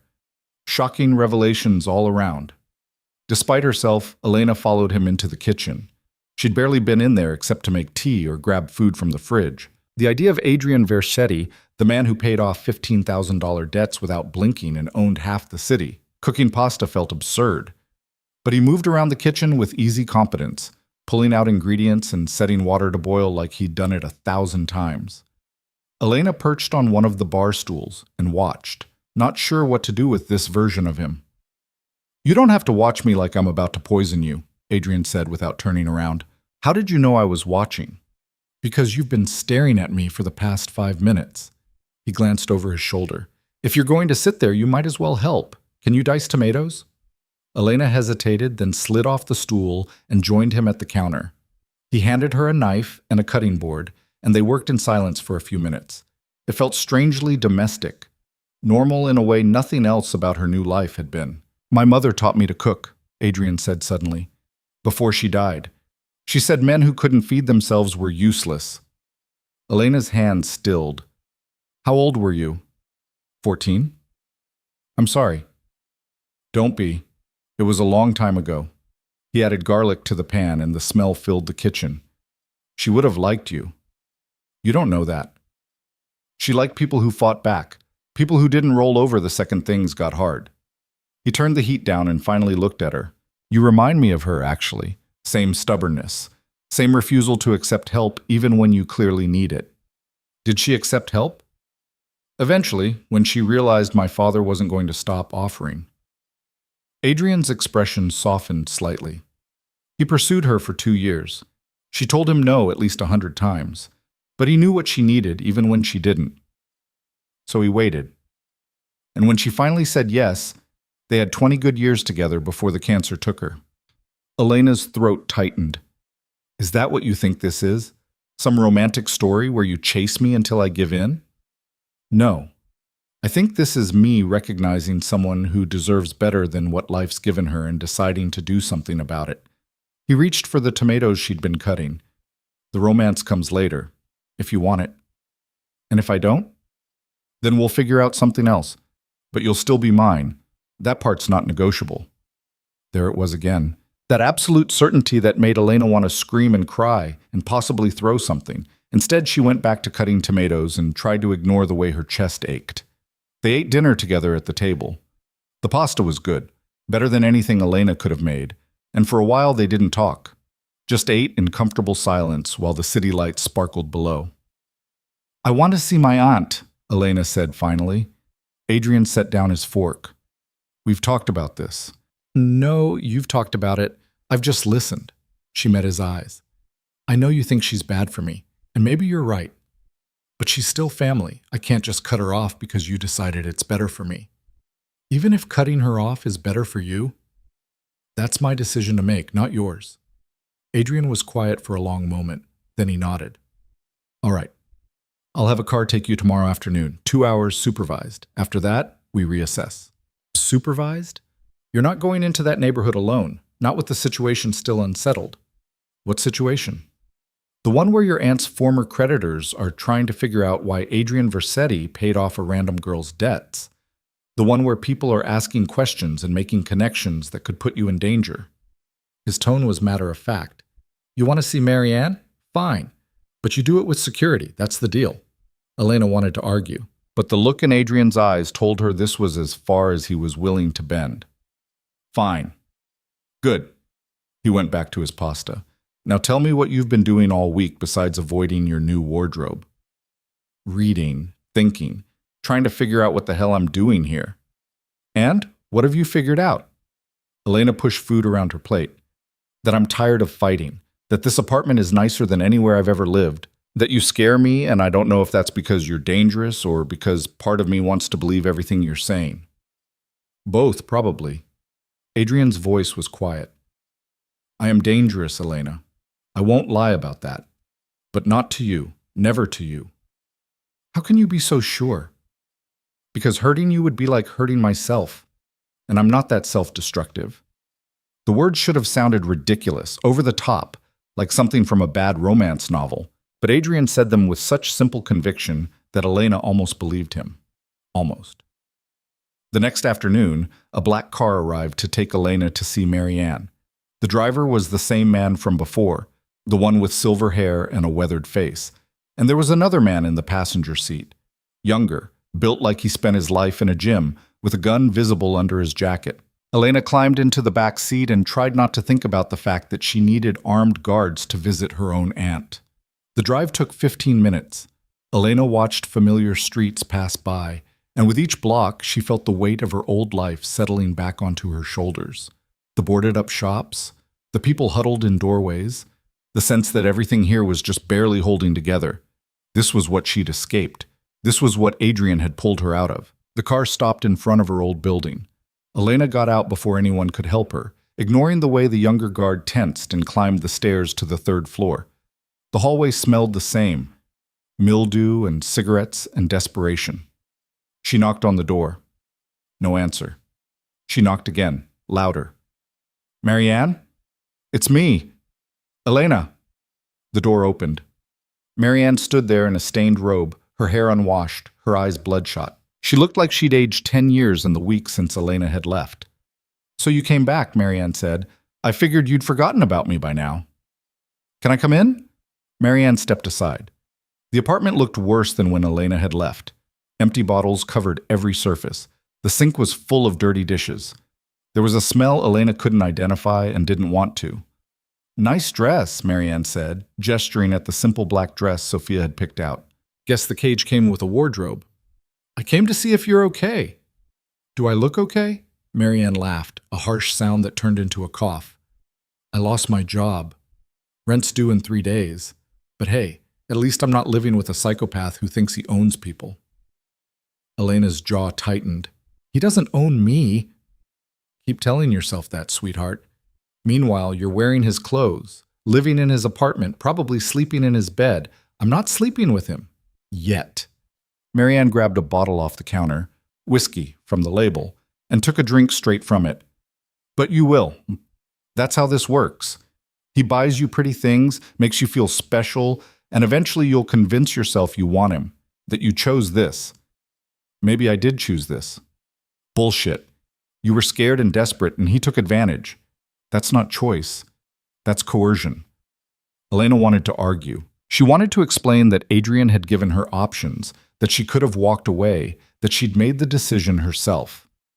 But looking at Marianne, drunk at 3 in the afternoon, drowning in her own mess, Elena realized something. Her aunt was right, and her aunt was also wrong. Adrian had manipulated the situation. He'd paid off the debts, offered the apartment, made it impossible to say no without consequences. But he'd also seen her, actually seen her, when everyone else in Elena's life had looked right through her, or only saw what they could take. I'm not you, Elena said quietly. Marianne's eyes narrowed. What's that supposed to mean? It means I'm not going to spend the rest of my life drowning in bottles and bad decisions. It means I'm taking the help that's offered because I'm smart enough to know I need it. Help? Elena, he's isolating you, controlling you, making you dependent on him. That's not help. That's more than you ever did for me. The words came out harsher than Elena intended, but once they were spoken, she couldn't take them back. I spent a year working myself to death to pay off your debts while you drank and brought home strangers and didn't even notice I was barely surviving. So don't lecture me about coercion when you've been using me as your personal ATM for months. Marianne's face went pale. I'm your family. No, you're my aunt. There's a difference. Elena's voice shook, but she forced herself to continue. Family would have noticed I was skipping meals. Family would have cared that I dropped out of school. Family would have done something other than add to my problems. I tried. No, you didn't.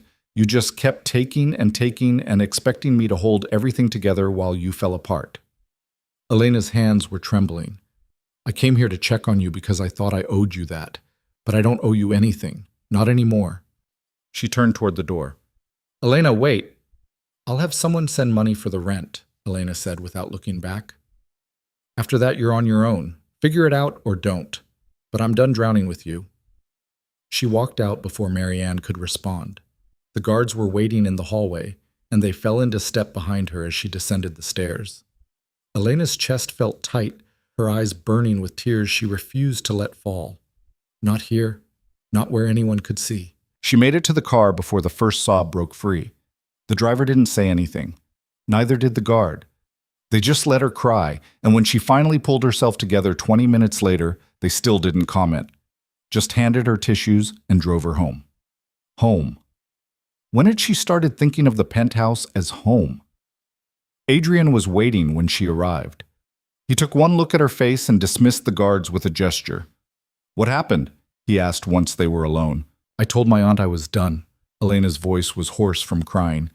I told her she was on her own. Good. Don't say that. Don't act like this is what you wanted. It's not about what I wanted. It's about what you needed. Adrian guided her to the couch and sat beside her, not touching, just close enough that she could feel his presence. She was using you, Elena. Cutting her off was the right thing to do. Then why does it feel like I just abandoned the only family I have left? Because you're a good person, and good people feel guilty even when they're doing the right thing. He was quiet for a moment.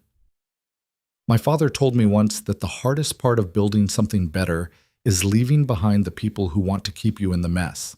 Not because they're cruel, but because watching you rise reminds them they're still sinking. Elena wiped her eyes. Your father sounds like he was wise.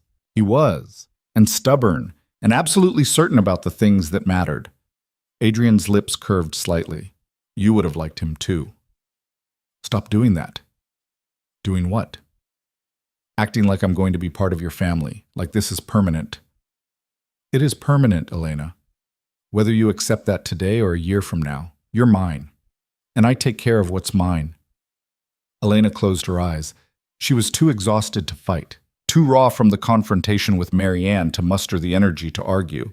So she just sat there, and when Adrian shifted closer and pulled her against his side, she let him. They stayed like that for a long time. Elena curled into Adrian's warmth, his arm around her shoulders, while the city darkened outside and the lights below began to glow. I'm scared, Elena whispered. Of what? That you're right, that I'm starting to believe this is where I belong. She looked up at him. What happens when I stop fighting? Then we start building something real. Adrian's hand moved to her hair, fingers gentle as they combed through the strands. You've spent your whole life fighting, Elena. Don't you want to know what it feels like to rest? What if I forget how to fight? You won't. Fighting is part of who you are. But maybe you can fight for things that matter instead of just fighting to survive. The words settled over her like a blanket, heavy but somehow comforting. Elena let her eyes close, exhaustion finally catching up with her. I'm not ready, she said. To be yours. To get married. To any of it. I know.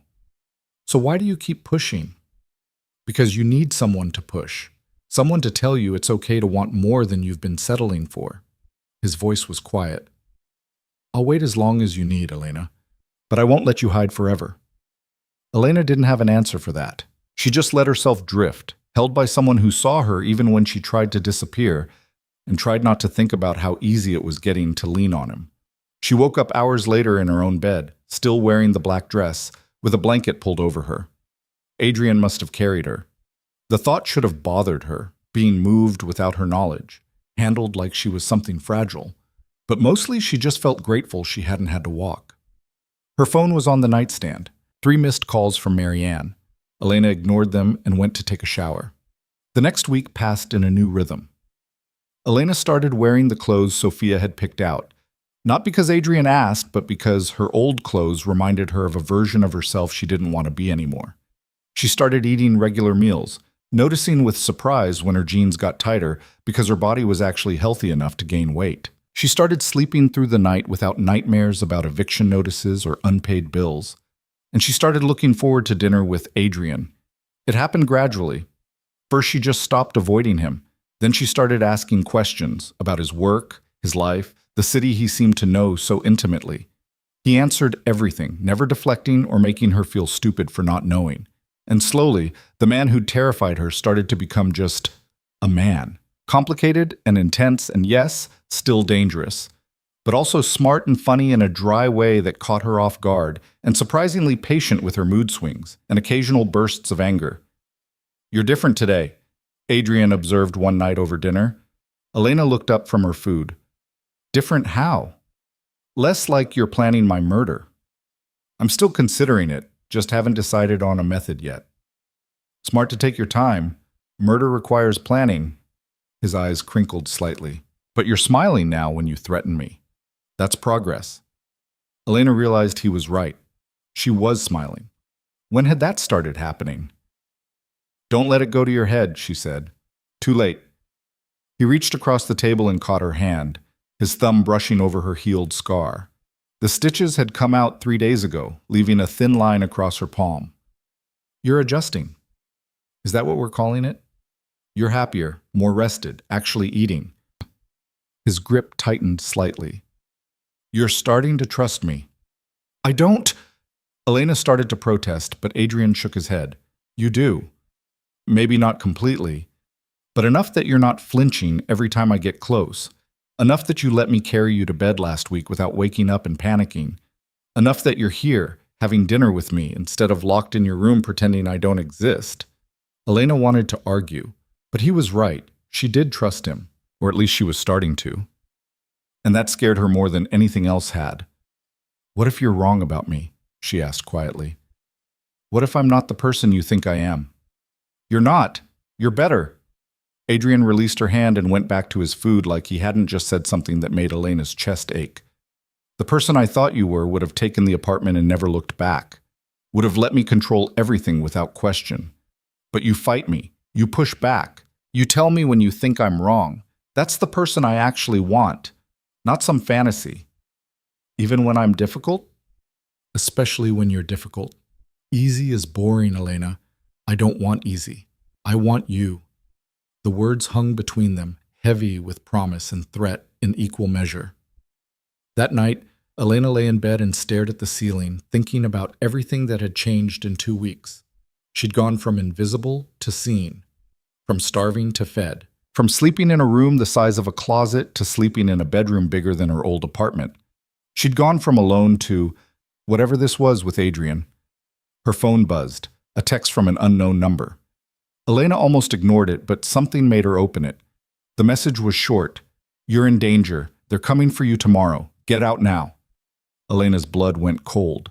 She jumped out of bed and ran to the living room. Adrian was still up, working at the dining table with his laptop open and papers spread around him. "Someone just texted me," Elena said, holding out her phone. "They said I'm in danger." Adrian's expression didn't change, but something shifted in his posture. He took the phone, read the message, and immediately pulled out his own phone. "Marcus," he said when someone answered, "we have a problem. Someone got Elena's number. Yes, I know it's supposed to be secure. Obviously, they found a way." His voice went hard. "I want the building on full lockdown. No one in or out without my clearance. And I want everyone on alert. If someone so much as looks at this building wrong, I want to know about it." He ended the call and looked at Elena. "Pack a bag. We're leaving." "What? Where are we going?" "Somewhere safe, somewhere they won't think to look." He was already moving, grabbing his laptop and shoving papers into a briefcase. "Now, Elena, we don't have time to discuss this." "Adrian, what's happening?" He stopped and turned to face her, and the look in his eyes made her stomach drop. The people who wanted your aunt's debts collected? They're not happy, I interfered. They've been making moves. I thought I had it contained, but if they got your number, that means they're closer than I thought. So they're coming here? Probably. Which is why we're not going to be here when they arrive. He grabbed her shoulders. Elena, I need you to trust me. Can you do that? Elena's heart was racing. Every instinct she'd developed on the streets was screaming at her to run, to get away, to not trust anyone. But when she looked at Adrian, at the intensity in his eyes, the absolute determination to keep her safe, she realized something. She did trust him, despite everything, despite the control and the obsession and the way he'd upended her entire life without asking. She trusted him. Okay, she said, I trust you.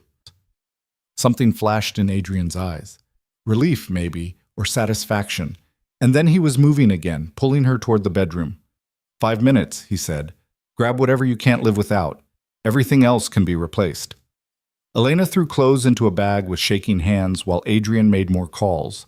She heard him talking to someone named Thomas, giving instructions in a clipped, efficient tone that made it clear this wasn't the first time he'd handled a situation like this. This was his world. Violence and danger and people who sent threatening texts in the middle of the night. This was what Elena had signed up for when she'd accepted his protection. And for the first time, she understood exactly what that meant. They took the service elevator down to the parking garage. 2 cars were waiting, one in front, one behind. Armed men Elena had never seen before surrounded them as they walked to the middle car. Adrian kept his hand on the small of her back, guiding her forward, his body angled to shield her from potential threats. Where are we going? Elena asked once they were in the car. My family's estate, outside the city. No one except my inner circle knows about it. Adrian's jaw was tight. You'll be safe there. What about you? I'll be with you. No, I mean... Elena grabbed his arm. Are you in danger too? I'm always in danger. Comes with the territory. He covered her hand with his. But right now, you're my priority. Once I know you're secure, I'll handle the rest. The drive took over an hour. Elena watched the city lights fade behind them, replaced by darkness, and eventually the silhouettes of trees against the night sky. She'd never been this far outside the city, never had a reason to leave. The estate appeared suddenly, set back from a private road and surrounded by high walls. Gates opened as they approached, and then they were driving up a long driveway lined with trees. The house, if you could call it that, was enormous. Stone and glass and architectural details Elena couldn't name in the dark. This is where you grew up? Elena asked. Part of the time. My father had a place in the city too. Adrian's voice was neutral, but there was something underneath it.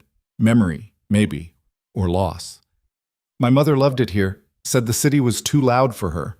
They pulled up to the front entrance. More guards appeared, and Adrian exchanged quick words with them before leading Elena inside. The interior was warm, well lit, and expensively furnished in a way that felt lived in rather than staged. Family photos lined the hallway. Elena caught glimpses of a younger Adrian with his parents, smiling in ways she'd never seen him smile. Second floor, 3rd door on the right, Adrian said, guiding her up a curved staircase. That'll be your room. Mine is next door. We're not sharing? Not unless you want to. His hand tightened briefly on her back. You're here for protection, Elena, not because I expect anything from you. The room was beautiful. A huge bed with soft linens, windows that overlooked dark gardens, a bathroom that was somehow bigger than her entire old apartment. Elena set down her bag and turned to find Adrian watching her from the doorway. How long will we be here? She asked. As long as it takes to neutralize the threat. Days? Weeks? I don't know yet. He ran a hand through his hair, and for the first time since she'd known him, Adrian looked tired. Get some rest. We'll talk more in the morning. Adrian, wait. He paused, one hand on the doorframe. Thank you, Elena said, for getting me out of there, for keeping me safe. His expression softened. There's nowhere you could go that I wouldn't follow. Remember that. He closed the door, and Elena was alone in a room that cost more than most people's houses, in an estate owned by a man who'd just proven he'd move heaven and earth to protect her. She should have been terrified, should have been questioning every decision that had led her here. Instead, she climbed into bed and fell asleep almost immediately, feeling safer than she had in years. Because Adrian Versetti had promised to keep her safe. And despite everything, despite the control and the obsession and the way he'd claimed her without asking, Elena believed him. And maybe that was the most dangerous thing of all. Elena woke to sunlight streaming through unfamiliar windows and the sound of birds she'd never heard in the city. For a moment, she forgot where she was. Then the previous night came flooding back. The text message, the rushed escape, Adrian's hand steady on her back as armed men surrounded them. She sat up and looked around the room in daylight. It was even more beautiful than she'd realized. The walls were a soft cream color, and there were fresh flowers on the dresser. Someone had unpacked her bag while she slept, hanging her clothes in the closet and setting her toiletries in the bathroom. Elena's phone showed 9:30. She'd slept for almost 10 hours. When was the last time that had happened? She found Adrian in what appeared to be a library on the first floor, talking on his phone in a language Elena didn't recognize. He looked up when she entered, held up one finger, and finished his conversation before hanging up. "You're awake," he said. "Hungry?" "Starving." "Kitchen's this way." The kitchen was massive, all marble and stainless steel, with windows overlooking gardens that stretched out in careful rows. A woman in her 60s was cooking something that smelled incredible, and she smiled when she saw Elena. "Miss Park, I'm Rosa.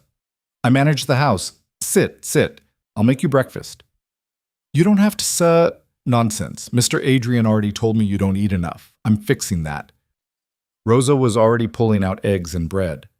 "How do you like your eggs?" "However you make them is fine." Rosa beamed. "Good answer. You're polite. Not like some of the girls he's brought here."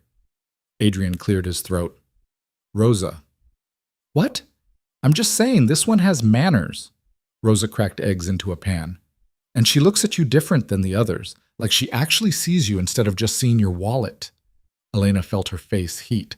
We're not yet," Adrian said calmly, pouring coffee. "But we will be." Rosa laughed. "There's that Versetti confidence, just like your father. He told your mother they'd get married on their second date. She thought he was crazy." "Was he?" Elena asked. "Absolutely, but he was also right." Rosa slid a plate of eggs, toast, and what looked like homemade sausage in front of Elena. Sometimes crazy and right go together, especially with Versetti men. Elena ate while Adrian made more calls, speaking in English this time, but using terminology Elena didn't understand. She caught words like perimeter, surveillance, and neutralized, and tried not to think too hard about what they meant. When she finished eating, Adrian finally put down his phone. "Walk with me," he said. They went outside into gardens that were even more beautiful in daylight. Roses and hedges and stone pathways that wound between flower beds. Elena could see the walls in the distance, high enough to keep the world out. "The people who sent that text," Elena said, "are they still a threat?" They were. Adrian's jaw tightened. Past tense. "What does that mean?" "It means I handled it. They won't be bothering you again." Elena stopped walking.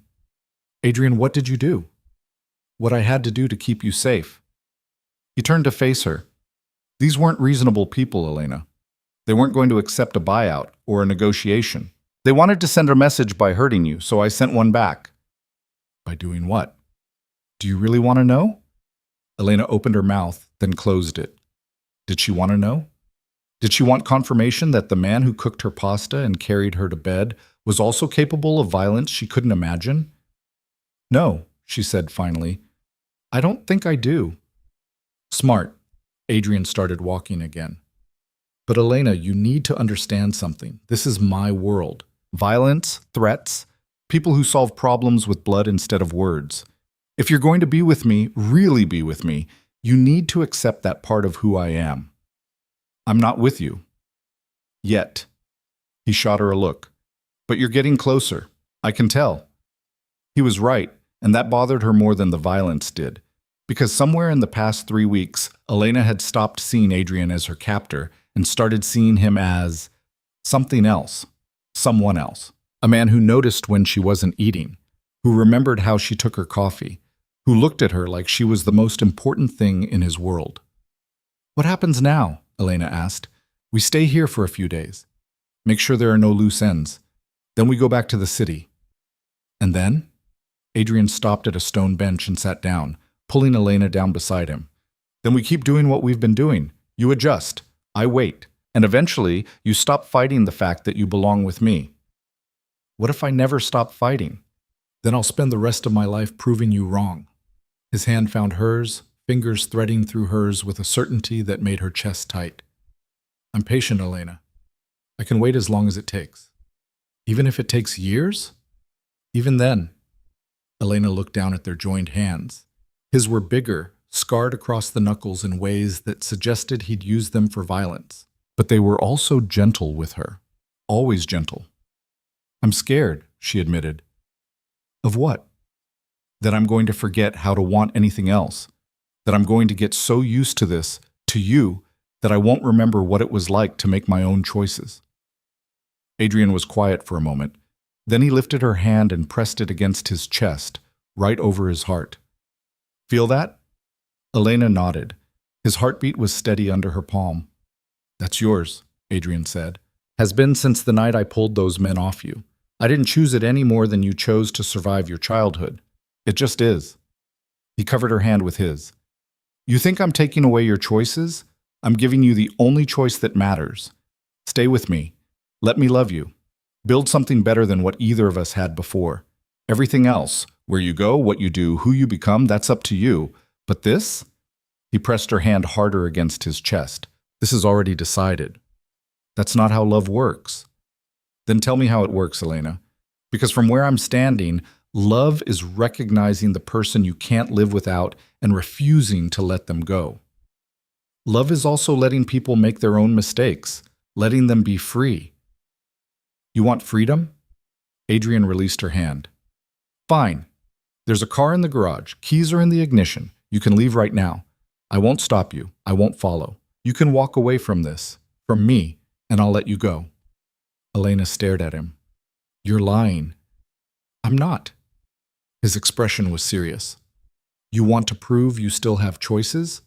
Here's one. Leave, right now. See if you can make it an hour without realizing you're running from the first person who's ever really seen you. Adrian, no. You said you're scared of losing your ability to choose. So choose. He stood up. The car's a black sedan, tank's full. There's cash in the glove box. Enough to get you wherever you want to go. He walked away, leaving Elena alone on the bench with her heart racing and her mind spinning. This was a test. It had to be. Some kind of manipulation to prove his point.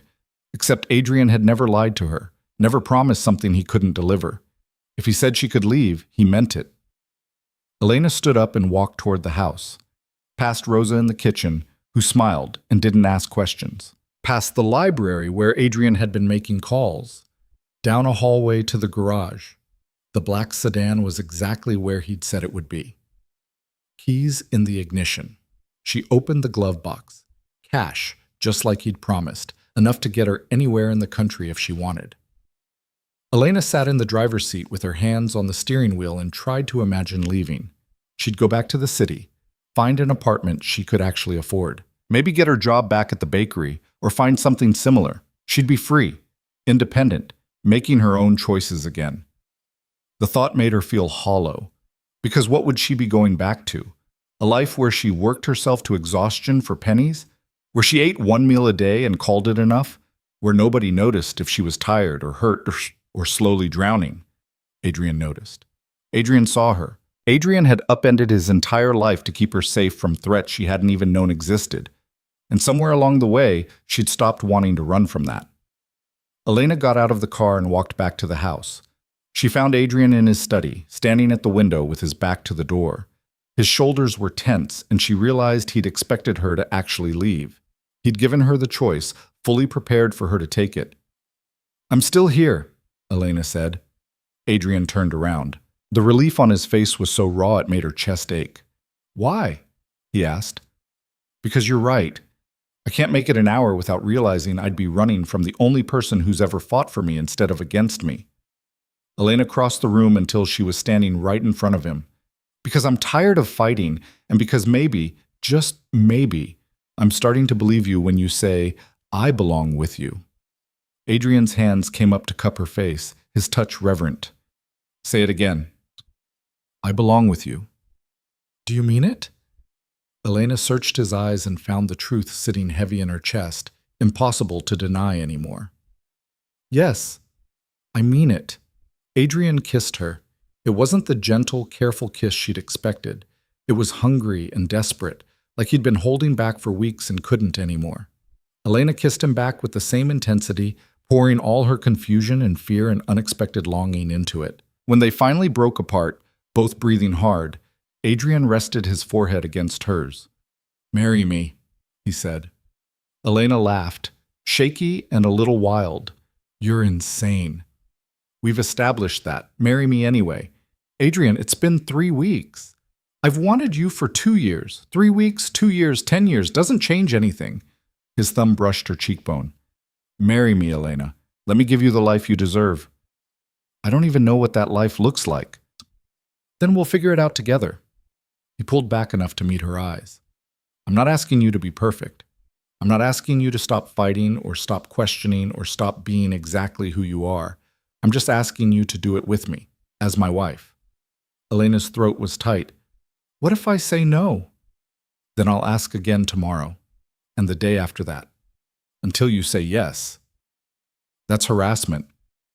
That's persistence." His lips curved. "There's a difference."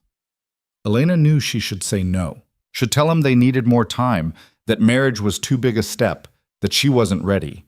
But when she looked at Adrian, at the man who'd seen her when she was invisible, who'd protected her when she couldn't protect herself, who'd given her freedom and then waited to see if she'd choose him, the word that came out was different. "Okay." Adrian went very still. "Okay? Okay, I'll marry you." Elena felt like she was jumping off a cliff again, but this time she knew exactly who'd catch her. "Not because you're forcing me. Not because I don't have other options, but because I want to. Because you're right. I do belong with you."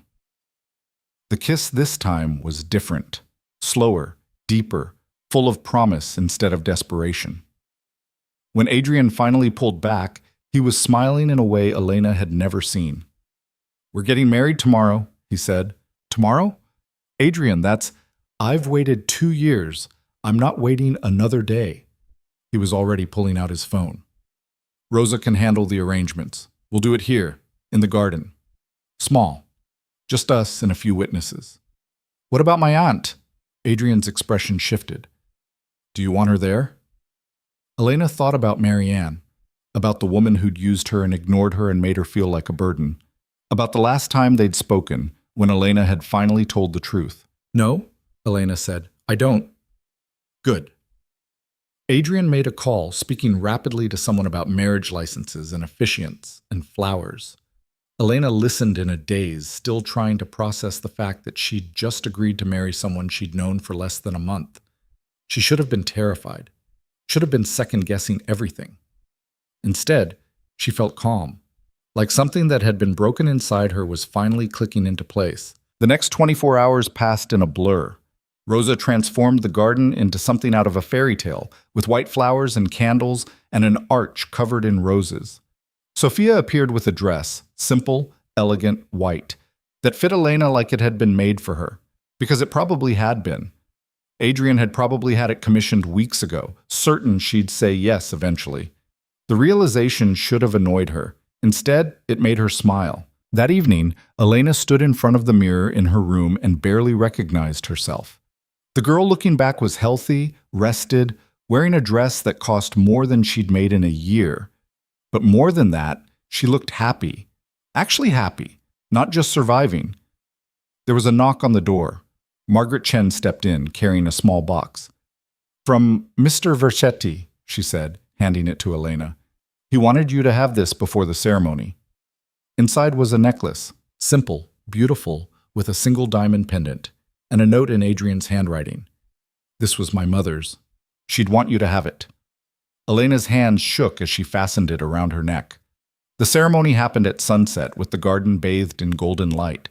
There were maybe 10 people there: Rosa, Margaret, the guards who'd protected them, and a few others Elena didn't recognize. And Adrian, standing under the arch of roses in a dark suit, watching her walk toward him like she was the only thing in the world that mattered. The officiant kept it short. Traditional vows that Elena repeated in a voice that only shook a little. When Adrian said, "I do," his voice was absolutely steady. Certain. "You may kiss your bride." Adrian pulled Elena close and kissed her in front of everyone, and she kissed him back without hesitation, because this was her choice, her decision, her life, finally moving forward instead of just surviving.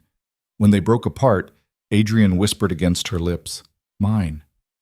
"Yours," Elena agreed, and for the first time the word didn't feel like a cage. It felt like coming home. The reception was small but perfect. Rosa had made food that tasted like love, and someone had set up music that drifted through the garden. Adrian danced with Elena under the stars, holding her close, and she let herself lean into his strength. "Happy?" he asked. "Getting there," Elena said. "Ask me again in a year. I'll ask you every day for the rest of our lives." Later, much later, they ended up back in the house. Adrian led her upstairs to a room she hadn't seen before. The master bedroom, she realized. Bigger than any space she'd ever occupied, with windows overlooking the gardens and a bed that looked like it could fit 5 people. "We don't have to," Adrian started, but Elena cut him off by pulling him down into a kiss. "I know we don't have to," she said, "but I want to." "Are you sure?" Elena thought about everything that had led her here. The bakery, the broken cup, the bleeding hand, the apartment with the perfect view, the clothes that fit, and the meals she didn't have to ration. Adrian's absolute certainty that she belonged with him, even when she'd fought it every step of the way. "I'm sure," she said, "about all of it, about you." That night, Elena gave Adrian all the parts of herself she'd kept hidden, the scared parts, the broken parts, the parts that still weren't sure this was real.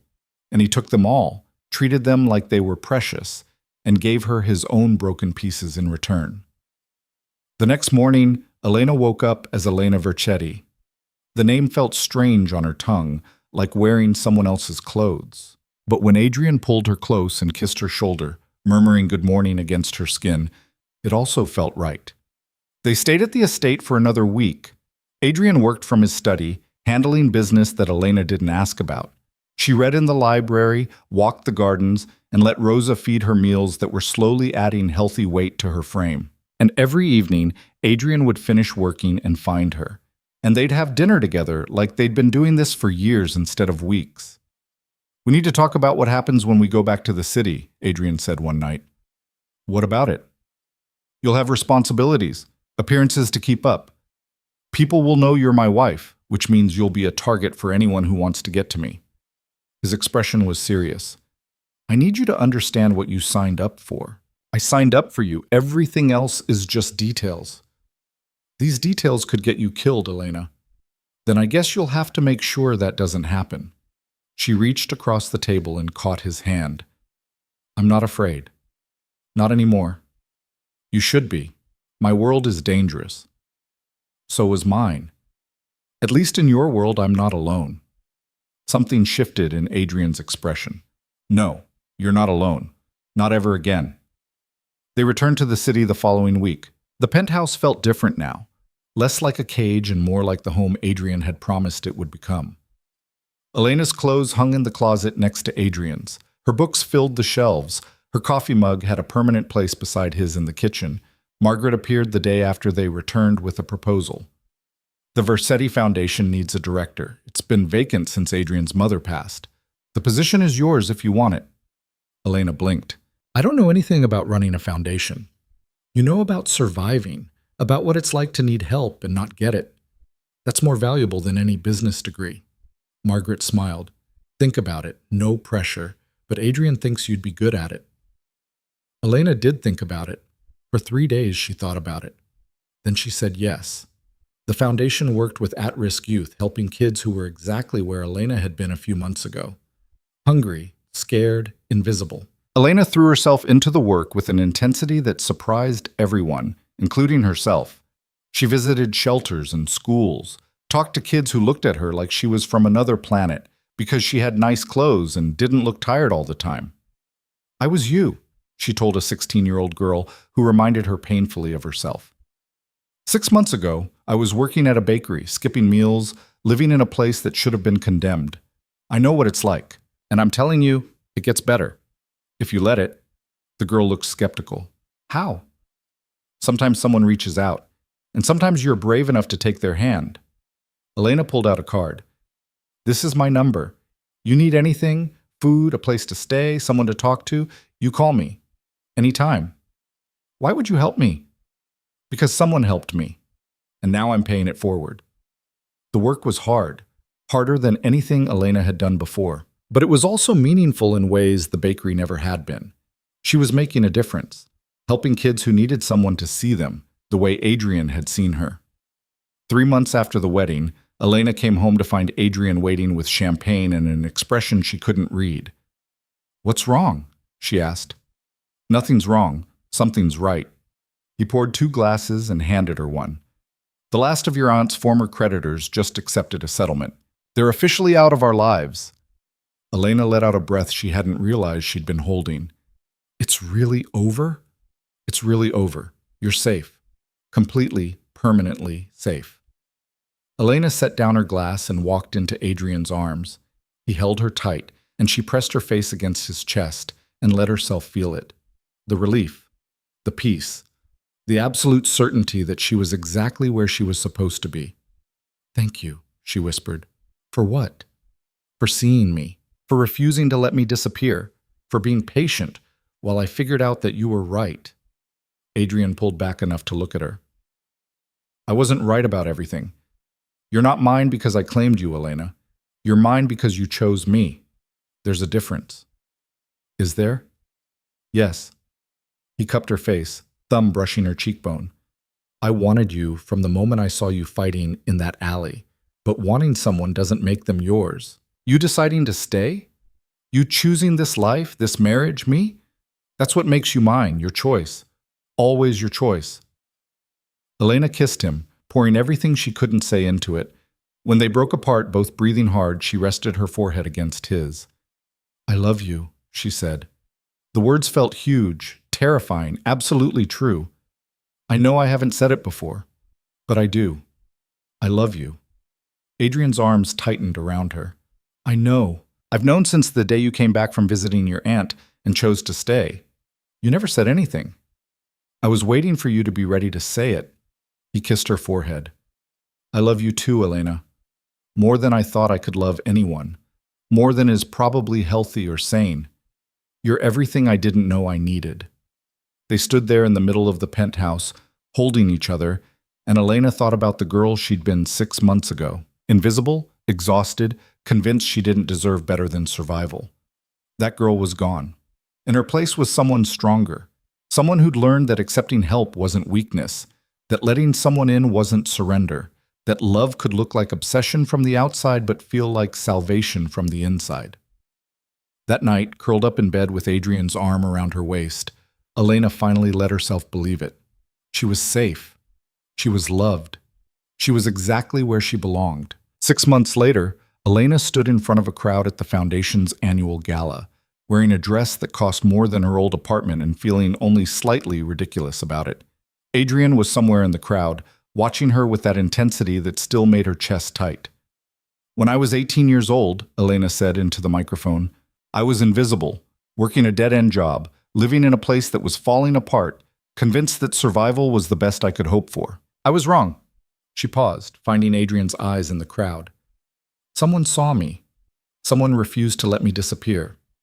And because of that, I'm standing here today, running a foundation that helps kids who are exactly where I was, kids who think survival is the best they can hope for. She looked out at the crowd, wealthy people who'd never known hunger, never worried about rent, never felt invisible. I'm not going to tell you that accepting help is easy. It's not. It means admitting you can't do everything alone. It means letting someone see the parts of yourself you've been hiding. It means trusting that maybe, just maybe, you deserve better than what you've settled for. Elena's voice strengthened. But I'm here to tell you it's worth it. Because on the other side of that fear, that pride, that stubborn refusal to need anyone, there's a life worth living, not just surviving, actually living. The applause was thunderous. Elena stepped off the stage and walked straight into Adrian's arms. That was perfect, he said against her hair. I was terrified. I know, you did it anyway. I'm proud of you. Elena pulled back to look at him. This man who'd terrified her, controlled her, claimed her. This man who'd also saved her, seen her, loved her. I have something to tell you. Adrian's expression shifted. What is it? I'm pregnant. For a moment, Adrian just stared at her. Then a smile broke across his face, bigger than anything Elena had ever seen from him. He picked her up and spun her around right there in the middle of the gala, and Elena laughed, holding on tight.